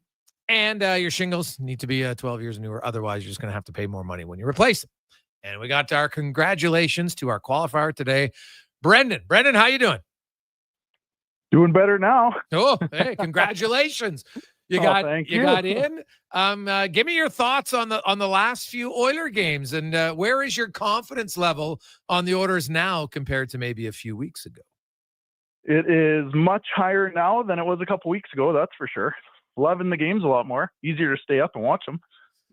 Yeah, well, that's true, and it's going to get easier now because it's pretty much 6:20 puck drops from here on in for the Oilers on the weekdays. You might get the odd week a little bit earlier on the weekend, but that's the great part about Mountain Standard Time. When you get to the third and fourth round, the games are actually earlier, so it's better for everybody. And Solar, if you win it, you keeping it, you gifting it? Have you thought about it? I'm gonna. Selfishly, I think I would keep them. They're pretty sweet. Well, yeah. It's a huge package. Plus, it saves you a ton of coin over the next decade or so. So congratulations. Yeah, exactly. Stay on the line. Connor, there's one final little email step. Connor will give you the details on that. And then you're in. And be sure to be listening next Friday, 4:00. That's when we'll do the draw. If your name's drawn, you'll be winning a $15,000 Solar system to keep or give away. Awesome. Well, thank you so much. There you go. There. It's that easy. Our final qualifier will be tomorrow at 4 o'clock. Well, in 4 o'clock hour. So be ready. Be prepared. Should we make the final one really difficult, trivia? I don't know. I'm not sure we want to end on that. I like to have more people get a chance to qualify. I can't believe how many people are texting. We get a lot of new texters too. That's what's great. Thanks for, if you're just joining us, or we finally got you to text the show. That's good. Because once you got it once, now the ice is broken, right? You got your texting cherries done. So now you'll feel a lot more comfortable. So good for that. It's great. A few other texts to get to, 833-401-1440. Hey, boys, any idea when the series starts? Well, it all depends what happens tonight. If both series end tonight, I think there's a decent chance you could see the Oilers and the Stars play on the weekend, which I'm sure neither team would like because that's pretty early. But that's a possible speculation from what I was told. So we'll see. Now, if either one wins, then they're not starting until next Tuesday or Wednesday. Although, if I looked online and I thought I saw, and I got to double check it, but I thought Dallas had a concert there. But concerts can be moved. I didn't look closely to see who it was and how many seats are left, and is it a concert that's taken up? Because sometimes how Rexall will have a concert, but it's only planned to have 7,000 people. Well, that's a little bit different if you have a concert that's sold out and you got 18,000. A little bit harder to move. So I'd have to look at it. But if one of the teams wins tonight, one of those teams being Washington or Winnipeg, then that means that series will extend until Saturday, which means there's no reason to have to start. And you can wait because now Florida could end tomorrow night, depending if they win or not. If Toronto magically comes back and wins a game, which many of us right now probably aren't expecting to happen. Although I'd love to see it because then that'd mean it'd be a game 7 on Sunday night. Yes. Come on. And I'd like the Jets to come back somehow, right? Get a game 7s. Be awesome. Washington, I guess there's a chance, but God, they just haven't been competitive in that series at all. Hey, Greg's, it's Katy Perry. Well, there you go. So then it probably won't be on Wednesday if it's Katy Perry. I don't see it. She's not till July. Oh, that's July? Yeah. In Dallas? Oh, sorry. Yeah. The Oilers aren't starting at home, big dog. So I was going to say, even if it's a long ways away. Yeah. Yeah.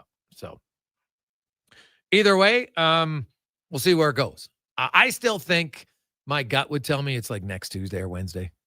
Right. And when you look at Katy Perry's probably not getting moved. So that means you'd have to start Tuesday. I don't think they want to wait till Thursday. That would be a little excessive. Because even if Dallas I guess if Dallas, game 5 would be tonight, right? They lose. Then you got game 6 on Saturday, game 7 Monday. Well, then I could start on Thursday. So it all depends how long the other series goes. So, and if you're an Oilers fan, trust me, you'll take a week off. I know everyone's oh, you don't want to rest. Oh, trust me, they want to rest. You see, the players talked about, they were bagged, right? Emotionally, probably physically. You get a few days off, that could be a world of difference. Oh, you feel fresh as a daisy. And it's much, much better. Gregor, so many more car flags coming out now. Love to see it. Love the atmosphere in the city. Well, how can you not, Morgan? I see it. Everybody, you know what the great part about the playoffs is? Now, I do have to answer this text because I think this is a very valid concern. Hey, Greg's, I have to admit I'm kind of torn. Season ticket holder for 22 years. I never feel more disrespected than the increase in ticket prices, and I'm curious if other ticket holders feel the same way. And that one comes from Doug. Well, yeah, Doug. So to give people a sense, tickets last. So in a lower bowl section, a lot of sections are let's say it's $150 a seat. Well, first round, those seats were now $400 a seat, not per pair, a seat. Then $500. Now in the third round, they're going to be $700. And some of the club seats are obviously higher, right? Upper deck, obviously a little bit lower. But you see the jump. And this year, a Stanley Cup final game. Last year, those same seats went for $900 a seat for a season ticket holder. Pretty damn expensive. They jumped up to $1,200 this year. A 33% increase. Based on what? What's changed? Did they have a 33% increase in the salary cap? No. They have a 33% increase in expenses? No. To me, that's gouging. And Doug, you're not the first one. And I think there are some who, and this is going to sound weird. I think if the Oilers win the cup, people are like, I got to experience it. It was great. I'm not paying that price again. And there is still a limit. We're not in an 8 million people city. There's a limit on how many people want to pay that much money for a game. And to me, it seems exorbitant, right? That's a pretty big jump. Pretty big jump. And hey, Gregor, it's demand. Well, hey, Food Coma Drew, did you know that Game 4 wasn't sold out? So are you sure the demand is there at that price? So I know people say supply and demand. Well, guess what? A playoff game not sold out in Edmonton? When's that last time that happened? And I was only in round 2. The tickets were $500 a seat. What happens when they get to the cup and it's $1,200? Now, I know some other people might go. I get it. But it's a fine line between disrespecting your season ticket holder. Quick break. We'll return on the Gregor Show, presented by PlayAlberta.ca. The job isn't done until the last load is hauled, and having a semi-trailer out of commission is not an option. Whether replacing or adding to your convoy, Edmonton Trailer has a huge inventory of new and used semi-trailers, trusted by the gravel, logging, oil field, fluids, and freight industries. Find a trailer right for you online or at one of their 3 locations. For sales, service, parts, rental, and finance, when you're in it for the long haul, Edmonton Trailer.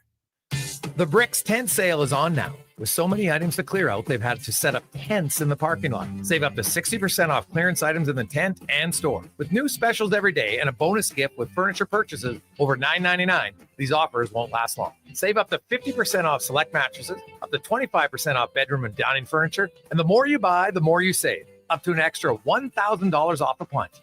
Some exclusions apply. See in store for details. The Brick, saving you more.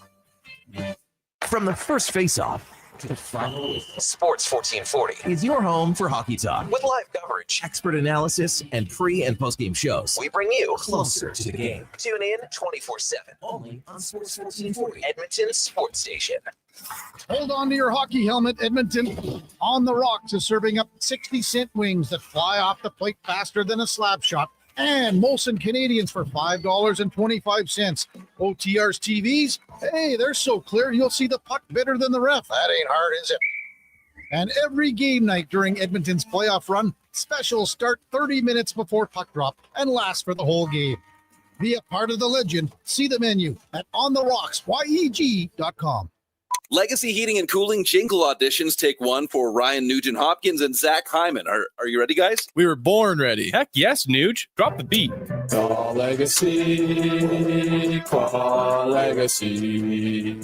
We freaking killed it, Nuge. That's what I'm talking about, Zachary Martin Hyman. Nice guys. We're going to sell a lot of air conditioners. Hey, doesn't Legacy offer no payments and no interest for a year on those? Yeah. Well, thanks for the assist on the copy points there, Nuge. It's just what I do. Legacy Heating and Cooling. Day or night, tasting just so right. You can order Oodle Noodle at oodlenoodle.ca, delivering you the news almost right away. Remember, you can order Oodle Noodle at oodlenoodle.ca. So stay on your couch all day and order oodlenoodle.ca. Oodle Noodle. I'm not just a person who works on the roads. I'm a mom. When I'm out here doing my job, my kids are waiting for me at home. When drivers don't slow down or move over, it makes a risky job even more dangerous. So please, when you see flashing lights, slow down, move over if you can. Help us all get home safe. Learn more at alberta.ca/roadworkersafety.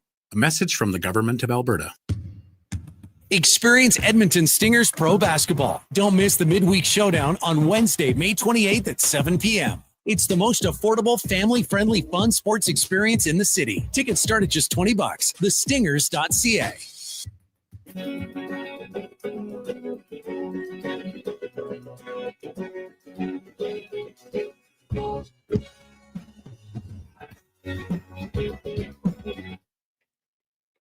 Portions of this hour brought to you by Can Torque. We offer sale, rental, repair, and calibration of hydraulic, pneumatic, and battery-powered torque wrenches, stud tensioners, and flange maintenance equipment. Order today at cantorque.com. Hat tricks, touchdowns, and home runs. Get it all with the Jason Gregor Show on Sports 1440. Presented by PlayAlberta.ca, Alberta's only regulated online gambling website.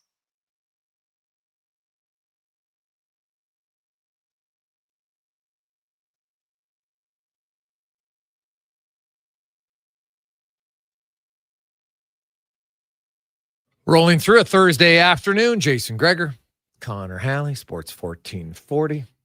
Still putting the finishing touches. I see we got to hang up all of our jerseys. So I know Declan and Connor are the resident home decor people. So we'll see what they do to finish it off. How's that going, Cons? Getting some other people's opinion on that? Well, we're hoping for maybe Sean Brown, Eddie Steele, Laddie Schmid jersey to really complete the look around the studio, but. Actually, trying to downgrade stuff. What's next? Like we putting a Strudwick in here? Well, if he would just give us one, yeah, but he's not, doing that.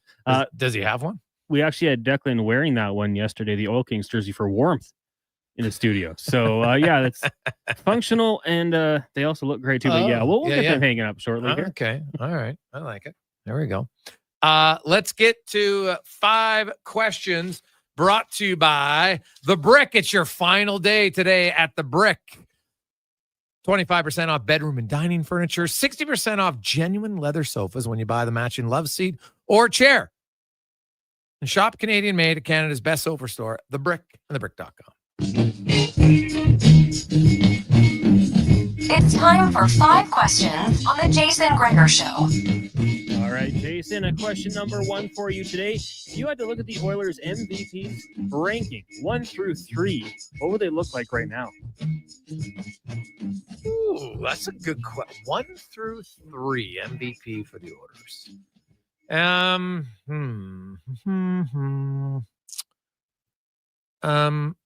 I might put Draisaitl 1 because of his overtime heroics. 2 overtime winners and an overtime assist. Got a lot of points. Bouchard had a pretty damn good series against Dallas. Man, it's hard not to have McDavid, so I'd probably have those 3. Yeah, I mean, I kind of looked like you'd love to have a goalie, but the last series, Stuart Skinner rebounding, maybe taking a little bit away from Pickard, but Pickard undefeated, pretty respectable. I'm actually going to go Bouchard 1, averaging 26 minutes time on ice. He's been fantastic, really cleaned up in his own end. I'm going to go Draisaitl 2nd, and I'll throw Calvin Pickard on the list at number 3 for the stabilizing presence he brought when he got out there. Now, speaking of goaltending, if you're looking at the Oilers' goaltending situation as 1A and 1B, who's 1A and who's 1B between Pickard and Skinner? Well, I still think Skinner's your starter. So I will go with Skinner as the starter. Yeah, and I mean, I'll say that I was Pickard for a long time. I think I said it 2 weeks leading into the playoffs, I was more confident in him. But seeing Skinner the last couple of games, I'm ready to put him back in that 1A spot. But really comfortable with this goaltending situation, whatever the decision they decide to make going into round 3.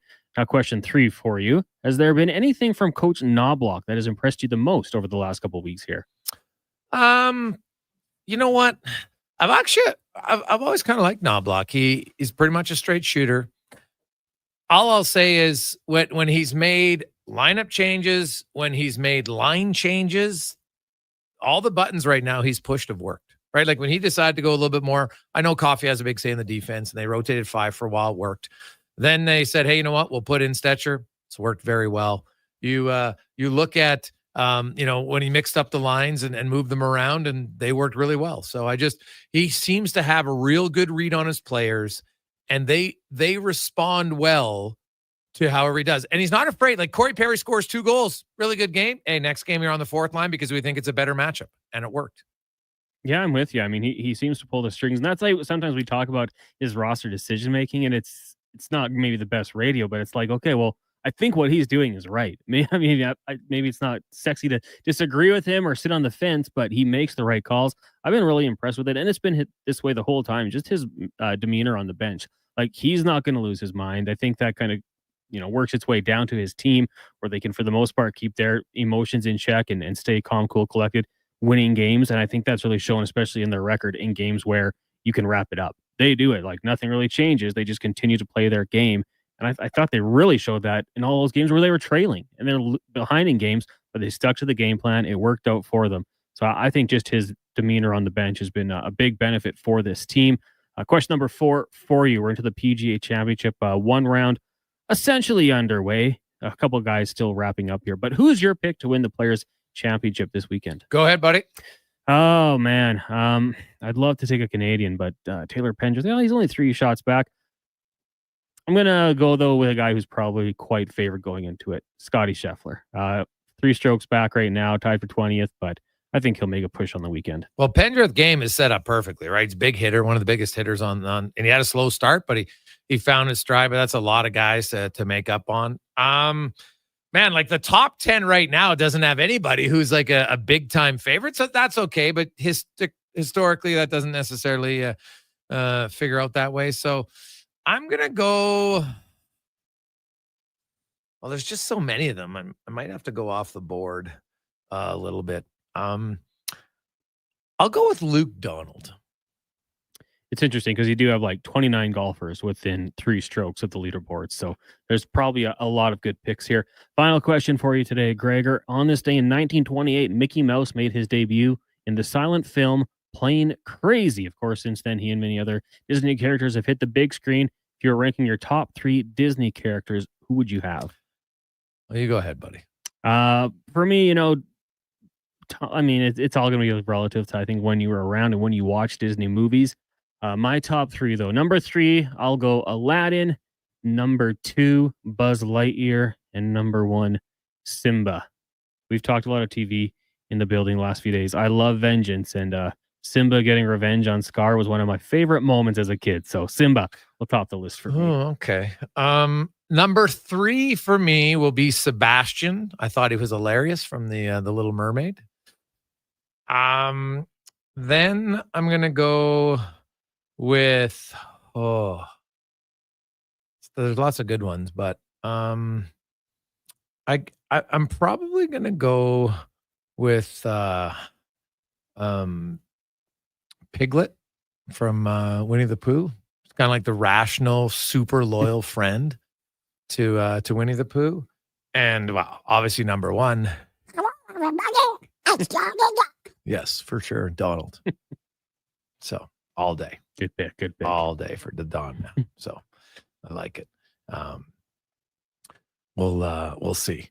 There's a lot of good answers in that one, right? But hey, everybody's gonna have a different reason for it. Hey, Greg's Kiri, you mentioned you were down at the Elks. You know what? We're going to talk about the Elks next hour. It's a good question. I got to get to break because if I get into it, it'd be too long. But there were a few people because in training camp, it's hard to look at every position. It's impossible. So I was focused today more so on the defensive side and a few guys on the D line because we know, basically the Toronto Mafia has come over. And so those 3 are going to be starting, but they're going to need a few other guys. So I tried to pick in on the D line. We did have a conversation with JC Sherritt, so we'll get to that in the final hour.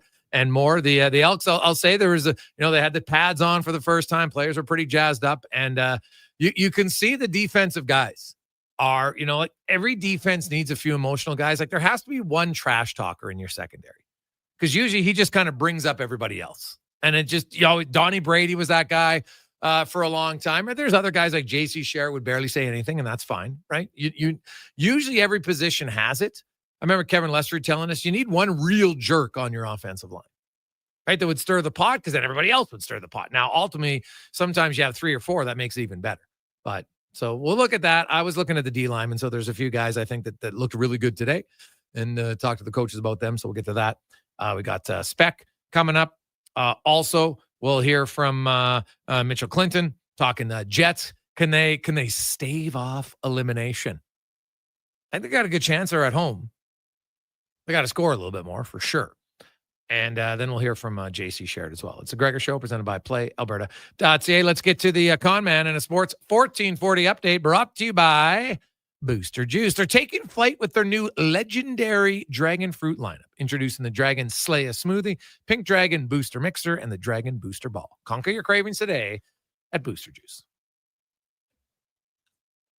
1440 update. Day one at the PGA Championship, Ryan Gerard and Cam Davis tied for top spot at 5 under par. You've got John in Vegas, Aaron Ray, Steven Yeager, Alex Smalley, and Ryan Fox all tied for second spot at dash 4, along with Luke Donald. When it comes to the Canadians taking part this weekend, Taylor Pendrith in there even. You got Corey Connors at +2, Adam Hadwin 2 over, as is Nick Taylor, Mackenzie Hughes 6 over par. From the NHL tonight, getting going in about 10 minutes time, Caps Canes from Washington. Carolina leading this series 3-1, and the Jets taking on the Stars at 7:30. Dallas can wrap this one up with a victory. The Ottawa Senators have named former NHLer Sam Gagner as the team's director of player development. Earlier today, Gagner, 35, played 17 seasons in the NHL, recording 529 points with the Oilers, Coyotes, Flyers, Jackets, Wings, and Jets. In the association tonight, the Denver Nuggets at home taking on the Thunder at 6:30. OKC leads that series 3-2. Major League Baseball, Jays fell to the Rays 8-3 earlier on this afternoon. You've also had the Reds over the White Sox 7-1. Twins blank the Orioles 4-0, and the Nationals fall to the Braves 5-2. At 6, Astros in Arlington taking on the Rangers, and then at 8:10, it's the Dodgers hosting the Athletics. Coming up in hour 4 of the Jason Gregor Show, we'll be joined by Mark Spector from Rogers Sportsnet. We'll also talk some Winnipeg Jets with the radio analyst Mitchell Clinton, and hear a one-on-one that Jason Gregor had with Edmonton Elks defensive coordinator J.C. Sherritt. I'm Connor Halley. This has been a Sports 1440 update. Sports 1440 in West Edmonton Mall and Wetaskiwin. CKJR is a Stingray radio station. Download the free radio player app and listen wherever you go. At Fountain Tire, we're all about one thing: taking care of your vehicle. Oh, and your wallet. I guess that's 2 things. Save up to 20% off select tires until June 14th. Fountain Tire. We're on this road together. Legend has foretold of a smoothie so delicious and refreshing that it could quench the thirst of a fire-breathing dragon. But it's also a great pick-me-up after a workout. The new Dragon Slaya Smoothie from Booster Juice, a legendary blend of dragon fruit and mangoes, destined to be your next obsession. Try it today along with the new Dragon Booster Ball and the Pink Dragon Booster Mixer. 3 epic menu items to conquer your cravings. Booster Juice, Canadian-born, blending since 1999. Legacy Heating and Cooling jingle auditions take 1 for Gene Principe. Hey, thanks for being on time. I'm always punctual. Now, how about some cool beats while I drop the heat? Ready when you are. Tall legacy, tall legacy. Nice. Boom! I'm a musical genius. Legacy's going to love this for AC season. What's not to love with no interest and no Principe payments for 1 year? Are you always like this? Yep. Unlike Legacy, I never know when to cool it. Legacy Heating and Cooling. Kevin Carius, Low Tide, Jason Gregor. They are all ready for the Cup run. Sports 1440 is your home for all things hockey, including our pre- and post-game show with Andrew Walker. Sports 1440 is Edmonton's sports leader. Work hard, get dirty, build better communities. If that sounds like a good day's work to you, GS Construction wants you to be part of their team. Right now, GS Construction is looking to hire experienced top men and pipe layers for underground sewer and water work. So if you know your way around a trench, take pride in doing the job right, and want to be part of a crew that has your back, let's get to work together. Apply now at gsconstruction.ca.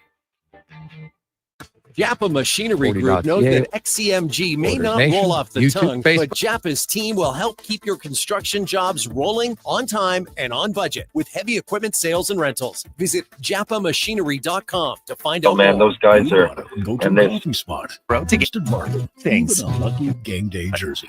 And your wallet. When it's about looking your absolute best. Oh, you signed one name you need. Mr. Dirk. Family run since 1939. That is Terry Ryan. Experts in Comes at Fountain Tire suits and offering a wide variety of everyday styles. Pair that with personalized one-on-one fittings and the convenience of on-site delivery. Mr. Dirk, elevate your style game. Visit our Edmonton store or explore MrDirk.com. Score big on style with Mr. Dirk.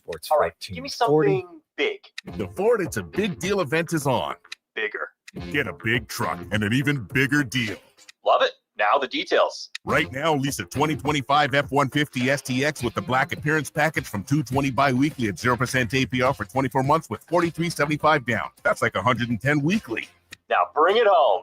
Plus, there's a $750 bonus for eligible Ford owners. Hurry into your Alberta Ford store. Visit Ford.ca today.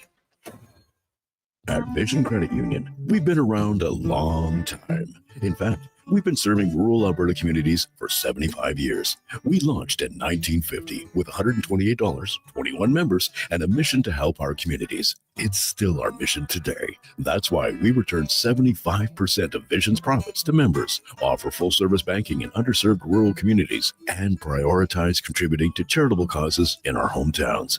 We're here for good. VisionCU.ca.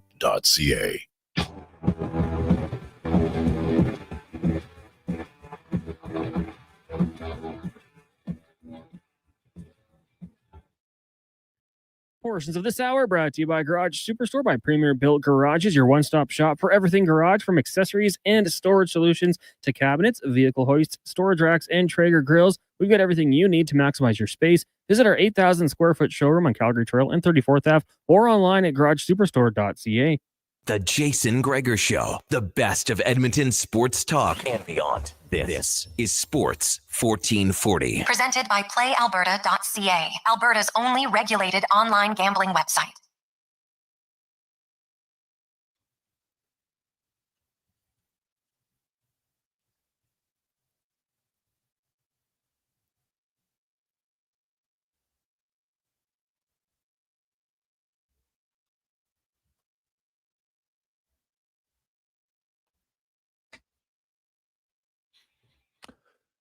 Well, let there be 8 wins, Oiler fans. You're halfway there to what many of you have never seen.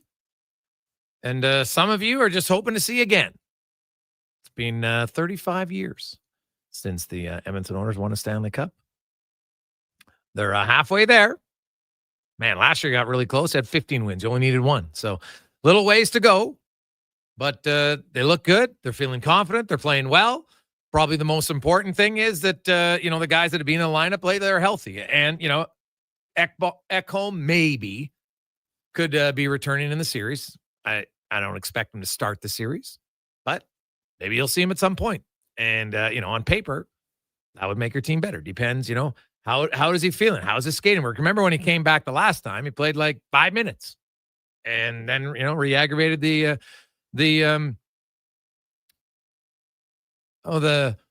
groin injury. So we'll see how he is when he comes back. It is the Jason Gregor Show, presented by PlayAlberta.ca, Alberta's only regulated online gambling website, where 100% of the revenue stay right here in the province at PlayAlberta.ca. And you know what? They keep giving in to the province. A big supporter now of the Elks is there's Play Alberta Field at Commonwealth Stadium.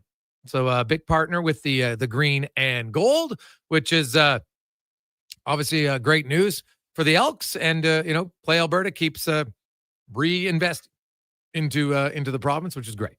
So awesome. Now, 833-401-1440 is where you can text us in our UL inbox. Lots of those coming in. Let's get to the Spec Report, brought to you by GS Construction, your underground infrastructure specialists. Mike and the gang, surrounding the group, just want to say, hey, round 3, they're ready. Get some rest. They're ready at GS Construction, as are many of you. When it'll start, we don't know. Depending how quickly any of these other series end. The longer they go, then the more rest the Oilers get, which obviously benefits the Oilers. So we'll see if that happens. Mark Spector from Rogers Sportsnet joins us. Spec, how you doing? How come everyone's worried about the teams with these schedules and getting rest and stuff? What about us sports writers? How come we don't get any rest between these series? Like Gary Bettman coming out to my lake to put a boat in this weekend if I'm not there? Is that what's going on or what? Okay, do you see my hand right now? See what this is? The world's smallest violin, okay? Yes, I hear that. Trust me. I mean, you had to spend a few days in Vegas. Oh, my God. That must have been real rough on Tuesday night in Vegas, eh? Oh, that part's not bad. But anyway, I don't know when they're starting, but I know who I'm cheering for tonight. And it's Washington and it's Winnipeg. Washington and Winnipeg, right? You want the W's to get some W's is what you're saying. Yeah, I'm going out to buy some red and blue and white pom-poms right after this interview.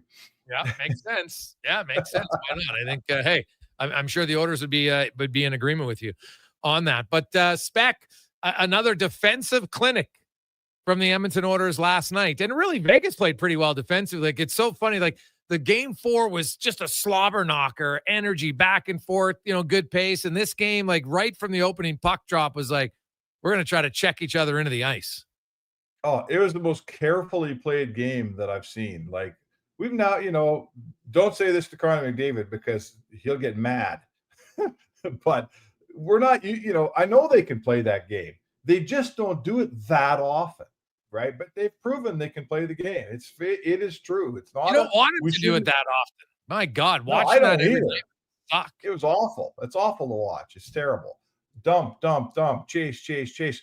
But I really felt like the Oilers played the game where they said, we are not giving Vegas anything for free. If they score, if they earn, if they get a goal, then I'll tip our hat to them. We're not making a turnover because we're trying to carry a puck in. Even Leon Draisaitl, who we all know hates dumping pucks in more than any man, right? Probably dumped 10 pucks in last night.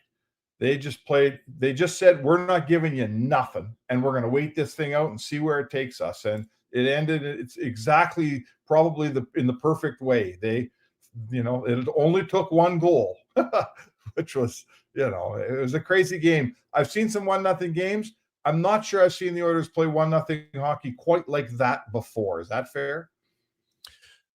Yeah, because I think that 4 of their last 7 games have been pretty stellar defensively. Like the LA game, man, the LA had nothing in that game 5. And even game 1 against Vegas, for 51 minutes, Vegas had nothing. They had 3 shots on goal, 5-on-5. So I think 4 of their last 7 games, they've done it quite well. Last night, it was both teams. And so it was just like, who's going to blink first? Who's going to make a big mistake? And really, Vegas didn't make a great mistake on that play. Edmonton I thought Podkolzin showed some really good patience, right? Edmonton had been attacking. Vegas, they would always leave the far side of the ice open, which I understand. Their back-checking guy would always come towards the puck, and a lot of teams play that way.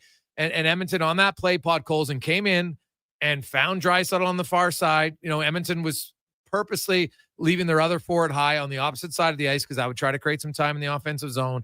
And Draisaitl found Nurse.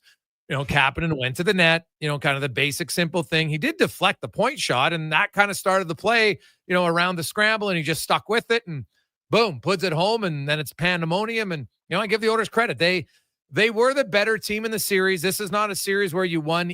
I know they won it in 5, and I really think, Spec, they were pretty full marks for their victory in 5 games.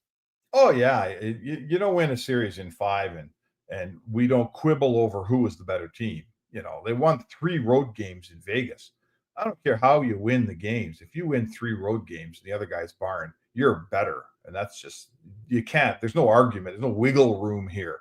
Mm-hmm. I guess I'd say to you, I've seen Edmonton play that well defensively on numerous occasions, but very, very seldom with that little offense. Yeah, those games against the Kings, they played great defensively, but they pressed and they skated and they carried that puck through the neutral zone, and they pressed. And same with against Vegas. They played a hard good offensive game. Last night, they really they sacrificed offense. Hey, I'm not complaining. I'm not critiquing. Like, they played very careful hockey, and it worked, and they won. I think the break to me on that goal really is, you're right. We saw that same play 100 times in the game.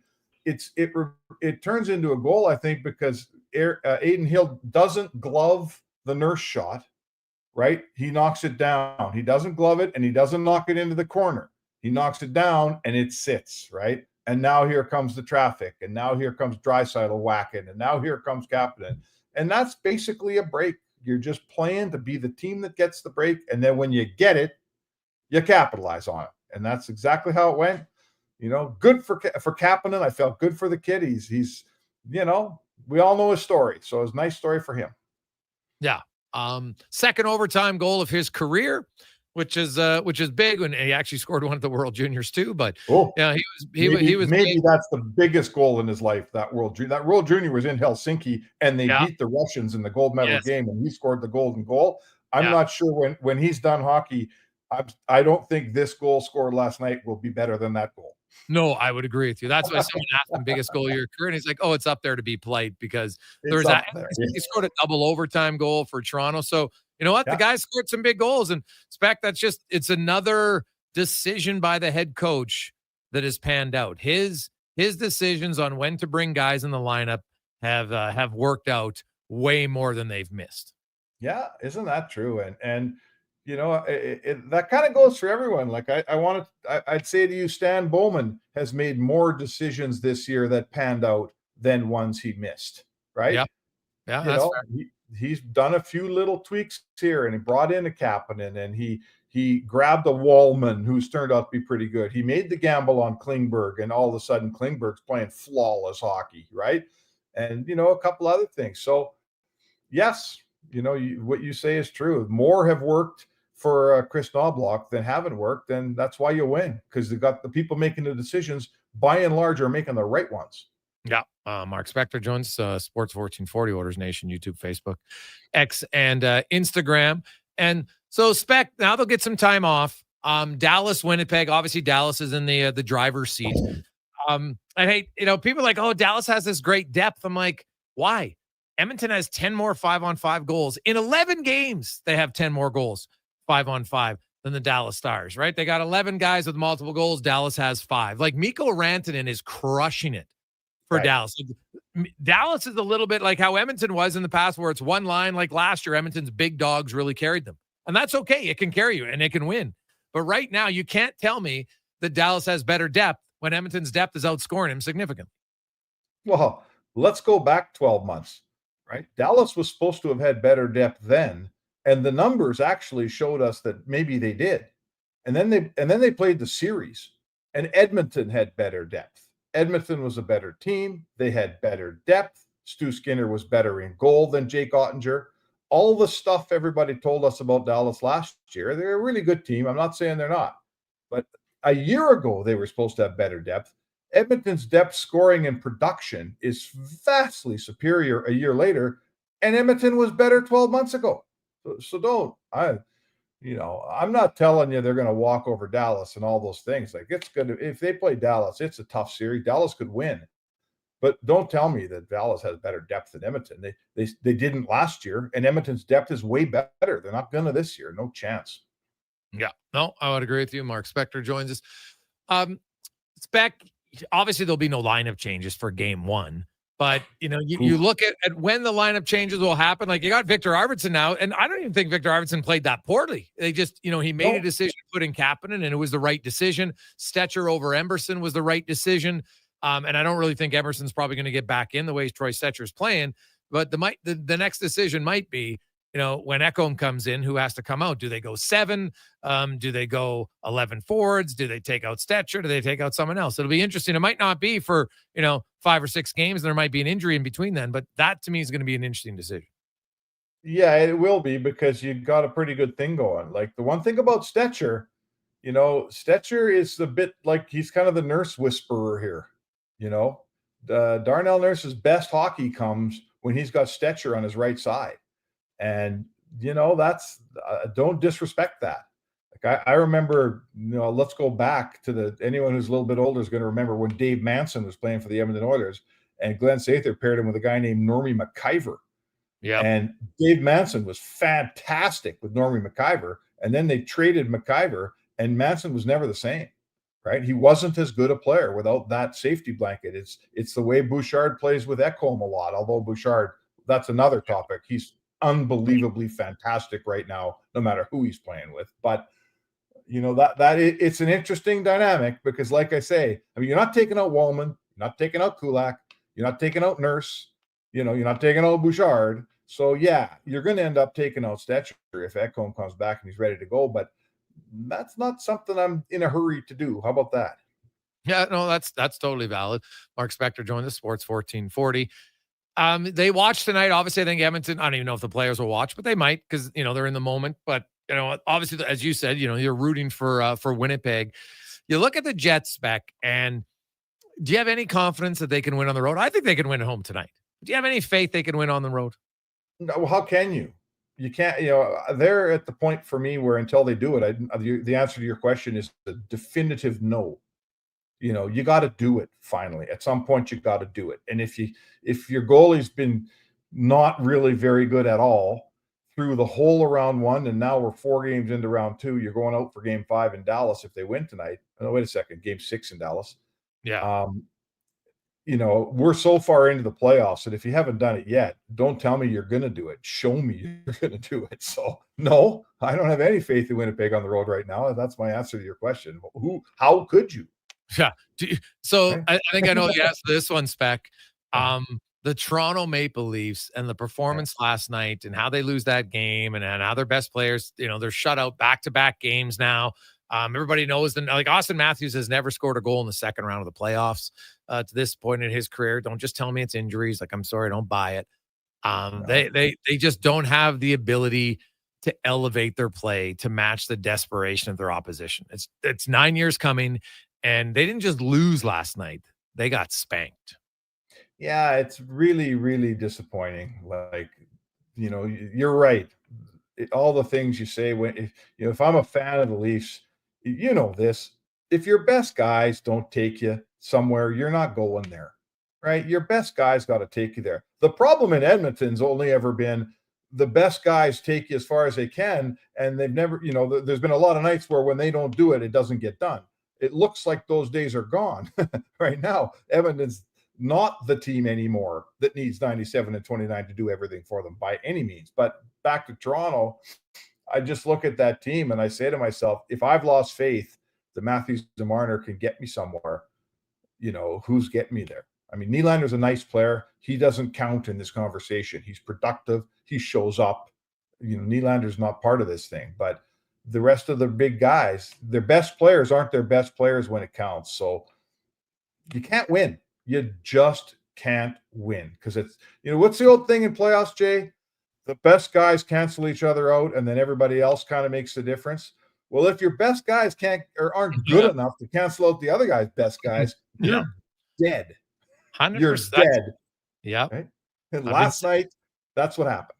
Yeah. Well, I've been saying it for years that, you know what? Their defense, this or that. I'm like, you guys, they never wanted to admit that the problem was right there because there's been one consistent. They've had the same GM. They've had multiple GMs. They've had multiple head coaches, multiple different things. The same thing has been the core 4.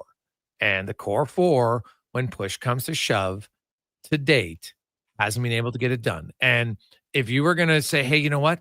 Next year will be different, you're delusional. At some point, you have to say, guys, we've tried this. It's not working. We're going to have to try something else. And you know what? The players might go somewhere else and have more success because for whatever reason, there's not one in the core 4 that's able to push the others to elevate them, to get them to be like, hey, this is how we have to play. That I think is apparent. Mitch Marner it's hard because let's say you're the Oilers. I'm thinking of a team with a strong culture and excellent dressing room. Those are the best teams in the league. Let's say, Edmonton's one of those. Edmonton can't afford Mitch Marner. What Mitch Marner needs is to arrive in Edmonton's room and forget the coaches and forget the GM and forget all the people. He needs Leon Draisaitl and Connor McDavid to set the standard for him. This is how we play. We don't make that backhand pass into center ice and then watch the guy score that walked right past me. We don't do that. He needs peer pressure. They don't have it in Toronto. It's not a strong enough culture. My question becomes, who are the teams that can afford Mitch Marner this summer? Well, here's my team, Spec, that I think will go hard because they're not afraid to make big, bold moves. The team the Oilers just beat, the Vegas Golden Knights. Yeah, they can have them, I say. Yeah. But because I think they have a pretty strong culture. They got a lot of guys who know how to win. They do. Hey, this is how we play. And you know what? You can make a turnover. Turnovers are allowed. But then you can't compound the turnover by not picking up your guy right in front of the net. That's the part that was the killer on that play. Everybody makes turnovers. The Oilers Draisaitl turns a puck over, but when he turns it over, he doesn't then just let his guy beat him to the net and have a wide open net. Yeah, right. And that's a good call. Vegas is, they're looking hard in the mirror here. Yes. They got to get quick. Well, they got it. And what they're looking at is the team that we cover. Bruce Cassidy said it before the game was played yesterday. He told his team yesterday morning, this Edmonton team, get used to it, boys. We're going to be fighting with these guys for a few years here. He said, us and them are no disrespect to everyone else was his quote, but we're the kings of this division. And he told his players, get used to fighting with Edmonton for everything that we want, because they want it too. And we got to get through them, not just tonight, but every night here for a few years. And they're saying that internally when Kelly McCrimmon sits down, and they have their post meetings. They got to figure out how to beat Edmonton. They're older, right? Stone is older. Pietrangelo is older. McNabb is older. Eichel's 28. He's Connor McDavid's age. They got some contracts that are some issues here for sure, but they'll do something. You're right, Jay. Vegas, they don't sit on their hands. Kelly McCrimmon's a pretty suave GM, man. He'll make something happen down there. Yeah, should be good. Spec, enjoy the game. No score. Washington, they're not helping you yet, but we'll see. There's lots of time. We'll chat with you tomorrow. All right, thanks, man. There you go. Let's see. A Spec Report brought to you by GS Construction. When we return, we'll go out to bad news, Spec. The Hurricanes scored first again, which has seemed to be a death trap for Washington. We'll go to Winnipeg, though, and see if they can get out of an elimination game and extend it to 6 next. And the Gregor Show, presented by PlayAlberta.ca. Silent Rides is one of Alberta's premier bus charter companies. With state-of-the-art motor coaches, we provide our customers with the safest and most reliable ground transportation. Our seatbelt-equipped buses have become the preferred carrier for many local sports teams, tours, corporate outings, and other various travel across Western Canada. For more information and to request a quote, call 1-877-748-0991 or visit silentrides.ca. Now, all sizes of premium roast coffee at McDonald's have a new low price, starting at just $1 plus tax. For a small, great tasting coffee every single day. Must be McCafe. Getting your vehicle sparkling clean doesn't have to cost a fortune. Take it into Hughes today and pay just loonies a wash. Find us at HughesCarWash.com. The Bricks tent sale is on now. With so many items to clear out, they've had to set up tents in the parking lot. Save up to 60% off clearance items in the tent and store. With new specials every day and a bonus gift with furniture purchases over $999, these offers won't last long. Save up to 50% off select mattresses, up to 25% off of bedroom and dining furniture, and the more you buy, the more you save, up to an extra $1,000 off appliances. Some exclusions apply. See in store for details. The Brick, saving you more. If you bleed orange and blue and you're not using the all-new Play Alberta Sports and Casino app, then you're missing out. It's the only online sportsbook with odds boosts on all Oilers games. And now, it's not just sports. Play the slots, hit the tables, buy lottery tickets, all in one app, all across Alberta. Download Play Alberta now from your phone's app store and use promo code GOAL for a $100 bonus. That's promo code GOAL!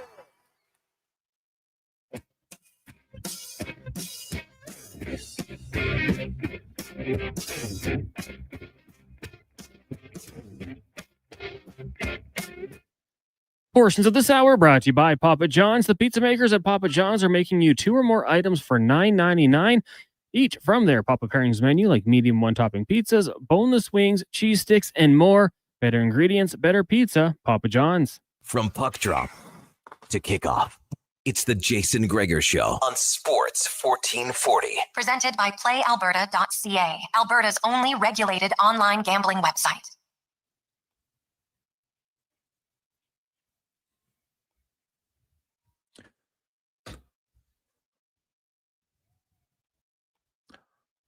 Rolling right through Sports 1440, Oilers Nation, YouTube, Facebook, X, and Instagram. Hope you're having a lovely Thursday. A little chilly out there, but hey, Oilers fans, you're warming yourself just by your enjoyment of the Oilers going to the conference final.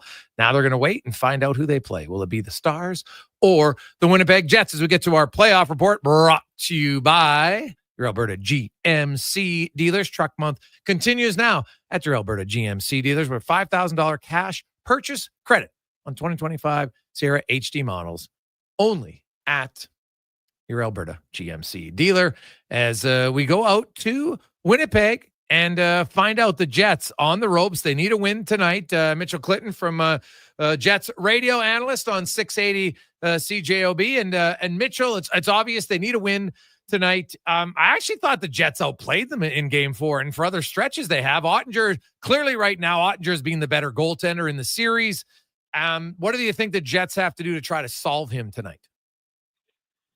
Yeah, thanks for having me on. It comes down to, I would say, traffic. And honestly, it's a weird thing to say, but timely goals. Like, they just kind of get themselves into great spots to Winnipeg. I mean, I agree with you fully about game 4 back in Dallas, where it really seemed like Winnipeg had the better of the opportunities. And there's probably nobody on the team that they want the puck on their stick more than Kyle Connor, who had 2 glorious opportunities, and both of which, I mean, I've seen him bury numerous times in the regular season and even in this postseason against St. Louis. And yeah, Jake Ottinger on the first one, I honestly just think it's good positioning by him, but I just think he had his pad there, and that's just what the puck hit. Made a good stop on the shorthanded breakaway as well. But yeah, I mean, anytime you're trying to get a goaltender off his game, I think you start to look for traffic. You start to look for layers and deflections. That's probably something that Winnipeg wants to get back to a little bit more. It's something that they did a little bit better as the series went on against St. Louis. So that's certainly going to be something that they try to do. But ultimately, it's top to bottom really for Winnipeg. Like the Scheifele line certainly has to find their way. It looks like they're going to reunite Gabriel Velarde with Kyle Connor and Mark Scheifele, which has been a line for Winnipeg throughout the entire regular season for the most part. And really, if they could get some offense from Cole Perfetti, Vlad Nemestikov, that second line, because both of those two don't have a point in this series. They've had their looks, kind of like everybody on the Winnipeg Jets, but Jake Ottinger's had the solution. So more often than not, it's traffic, and then, really, because trying to beat him clean hasn't worked very well. Have they not played that line together because they're trying to spread out the offense?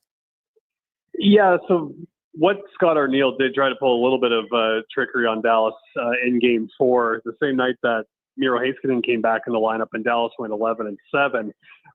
Winnipeg warmed up with kind of your regular lines that you would expect, and then they did a flip. So during the time of the year where Gabriel Velarde was injured late in the season, they went with Kyle Connor, Mark Scheifele, and Alex Iafallo, and that line had some success, especially, you look back at game 1 against St. Louis, it was that line that really generated and got things going for Winnipeg in the third period to mount that comeback. So that's a line we've seen before. At different points, we've also seen Adam Lowry with Nikolai Ehlers as a duo. It's just a way to kind of mix things up and, get somebody that's maybe a little bit bigger in the middle of the ice for that line and someone that can get to the front of the net like Adam Lowry can. So there's been some different ways, some different things that Scott O'Neill likes to do when the team's on the road for matchup purposes. And again, like we kind of talked about, I thought Winnipeg was the better team in terms of skaters in game number 4. They generated the looks that they're trying to get to. They defended quite well outside of, it's a couple of puck management issues, but that's the Stanley Cup playoffs, right? Make a couple of puck management mistakes and it ends up in the back of your net, and you're left wondering how all of a sudden in a series that's tied at even strength in terms of goals for and against is 3-1 for Dallas. It's 3-1 for Dallas. And then the other thing is, like, Hellebuck's allowed some goals that normally Connor Hellebuyck doesn't allow, right? Like, I didn't love that first goal of the game, from Granlund, across the blue line, 30 plus feet out, not really through a screen. Like, and I saw some goalie guys talking about, positioning for him. How much of it is mental for Hellebuyck? And is there any, do you buy in at all to fatigue factor for him? I don't on the fatigue factor because I haven't really seen what I would consider his energy level or his battle level to be any lower than it normally is. Okay. He after the game in Dallas there, he talked about that first goal that Mikael Granlund scores, and he said that's one that, the stick blade kind of goes off the shin pad or whatever, but he's like, I had enough time to make that stop. Like, it's a perfect shot, absolutely, but he, that's just kind of how he is, where it could be a 3-on-0 with perfect tape-to-tape passes at a backdoor tap, and he'd say he wants it. So that's kind of how he is. I would think that's one that he would want back. And, we go to the timely goals, right? Like, you you think of game 4, if Kyle Connor scores on the first one, well, now it's 2-1 Winnipeg. And, does the game change at that point? Or if he scores shorthanded, it's 2-2. It just kind of really ultimately changes how the storylines are. And for Hellebuyck, the second one, I have had some people ask me about the second goal that Granlund scores. I just think Granlund makes a tremendous play on the shot. Yeah. The second goal. Yeah, I have no problem with that. Yeah. Second goal. Yeah, you look at the stick blade, he's showing pass, Sandberg drops down, and then he basically goes from showing pass to hooking that thing into the top corner short side. It's a brilliant shot. So, yes. Yeah, ultimately, Connor Hellebuyck definitely, I think, would want some of the distance ones back. And, being back in front of the home crowd, he really does seem to get a surge when they give him that MVP chancer in the starting lineups. And obviously had a shutout in the last game in this building against Dallas, so he'll be leaning into that. Mitchell Connor joins us. Looking at matchups, so the line change will happen. What about the D pairs and the matchup against Rantanen?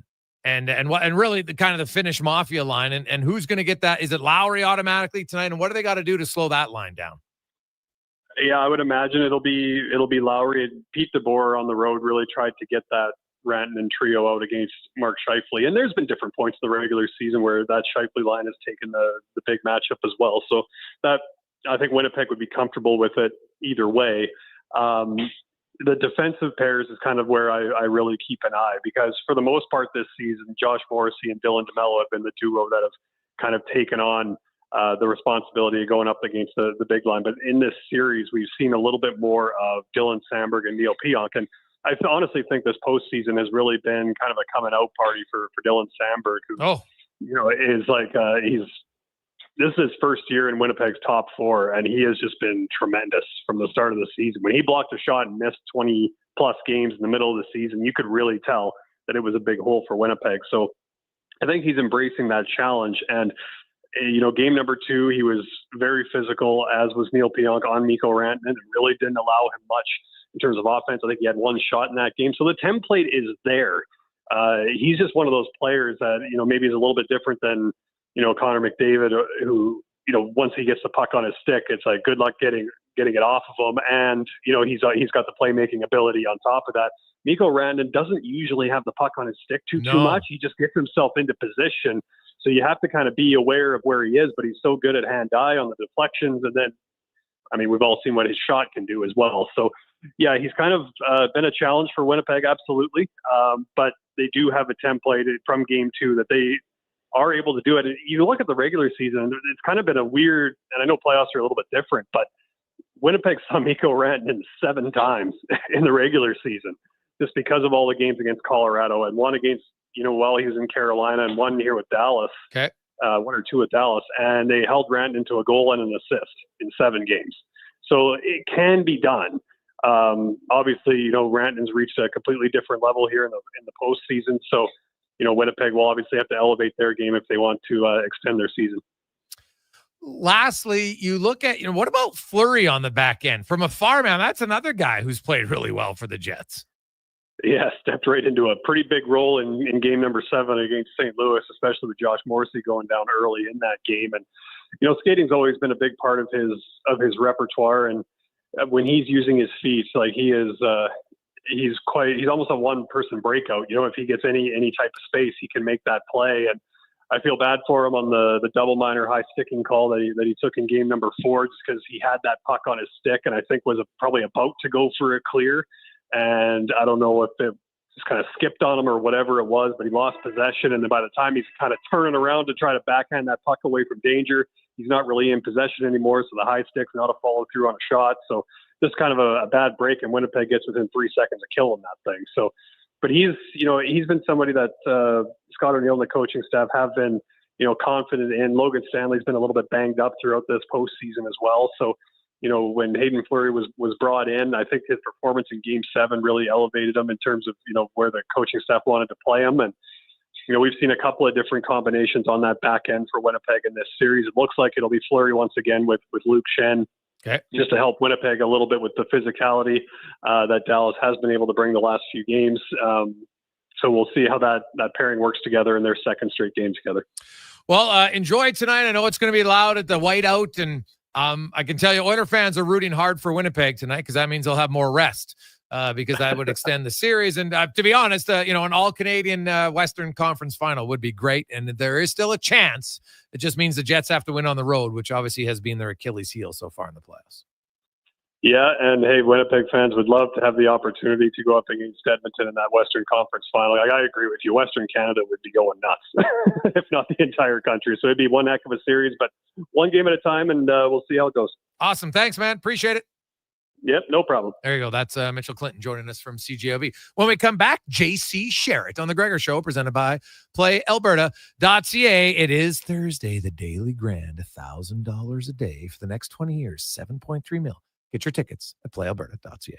Is it Riverside Motorsports? No. It's Riverside Motorsports. Over 55 years in business, and people still get it wrong. Guess it's time to get it right. Riverside Motorsports. What you do for fun is our business. This is a slam dunk. Dive into Edmonton's vibrant basketball scene with exclusive interviews and expert analysis. I'm Paul Sir, and I host The Basketball Show every Saturday morning at 10 on Sports 1440. All right, give me something big. The Ford It's a Big Deal event is on. Bigger. Get a big truck and an even bigger deal. Love it. Now the details. Right now, lease a 2025 F-150 STX with the Black Appearance Package from $220 bi-weekly at 0% APR for 24 months with $43.75 down. That's like $110 weekly. Now bring it home. Plus, there's a $750 bonus for eligible Ford owners. Hurry into your Alberta Ford store or visit Ford.ca today. I'm not just a person who works on the roads. I'm a mom. When I'm out here doing my job, my kids are waiting for me at home. When drivers don't slow down or move over, it makes a risky job even more dangerous. So please, when you see flashing lights, slow down, move over if you can. Help us all get home safe. Learn more at alberta.ca/roadworkersafety. A message from the Government of Alberta. At Vision Credit Union, we've been around a long time. In fact, we've been serving rural Alberta communities for 75 years. We launched in 1950 with $128, 21 members, and a mission to help our communities. It's still our mission today. That's why we return 75% of Vision's profits to members, offer full-service banking in underserved rural communities, and prioritize contributing to charitable causes in our hometowns. We're here for good. VisionCU.ca.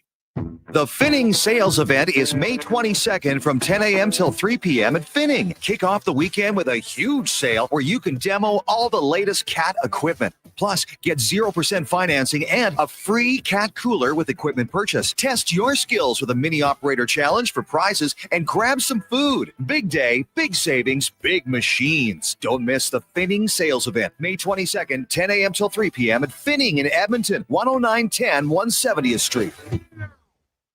Struggling to make ends meet? You're not alone. Many people are facing tough times and finding it hard to afford the essentials. I'm hearing from people experiencing this every day. My name is Parveen Middleton. As a licensed insolvency trustee at BDO in Edmonton, I'm here to help you take control of your finances with a solution made just for you. Call 1-833-BDO-TALK or visit bdodebt.ca to book your free consultation and discover your debt-free future.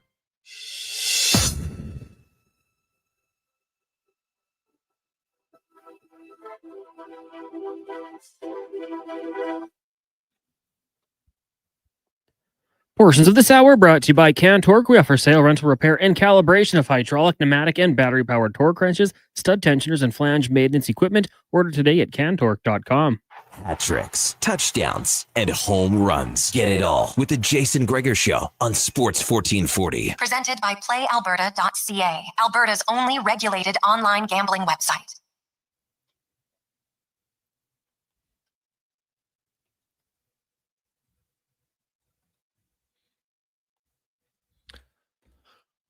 Well, the Capitals have evened up the score in the first period, so it's 1-1. And honestly, for Oilers fans, you want these games to win because that guarantees that there's a later start in the next round for the Edmonton Oilers. And hey, what if Dallas ends up having to play a game 5, a game 6, and a game 7? Right? That's a big boost. That's just more flights back and forth, and especially with no airport in Winnipeg, pretty tough. Pretty tough. Now let's get to our CFL report brought to you by Legacy Heating and Cooling. They are hiring, looking for plumbers and HVAC installers. If you want to have a very competitive wage for a great company where you'll get RSP matching, tuition reimbursement, and a hiring bonus, go to legacyheating.ca. Caught up with JC Sherritt, who, of course, a longtime member of the Elks as a player. Then he was coaching in college, then in the CFL, and now he is the DC, defensive coordinator for the Edmonton Elks. And I just asked him about coming back home and how it feels. Yeah, no, it's been awesome. The first time I walked into this building, I took a picture and sent it to everybody. It's just it's home and it feels like home. So to get to be here and obviously coaching with people I trust and believe in and getting to rip in training camp, it's a great time right now. What is the biggest challenge for you as a defensive coordinator early in training camp? We always just talk about mastering home base, our identity of who we are, our base fronts, our base coverages, and then running the ball and being physical and not getting ahead of that, not trying to install all these things and perfect who we are and be really good at that. What would you say is going to be your philosophy as a defensive coordinator? Speed and violence. It's speed and violence among anything. We have very good football players right now, and the big thing for us as coaches is don't slow them down, because coaches can, myself included, you think you can invent the coolest play ever. If you slowed anybody down, it's the worst play ever. So that's our big thing, is just making sure we're on the same page with the players and letting them play free. A lot of it is getting to know your players early on, right? You being on the other side when you're a player, you get to know a coach. What have you learned as maybe the best ways to gain the trust of your players? Honesty.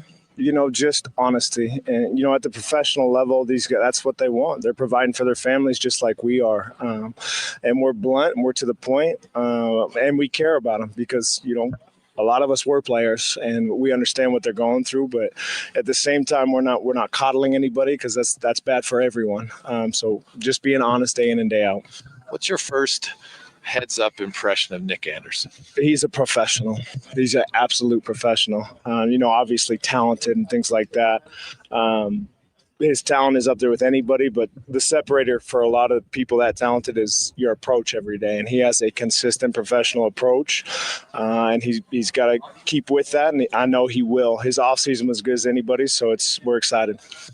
I talked to him about, he was a rookie last year, rookie of the year, had a great season. And he said, well, now I have more responsibility. I'm not a rookie anymore. I'm going to come in a little bit more of a veteran.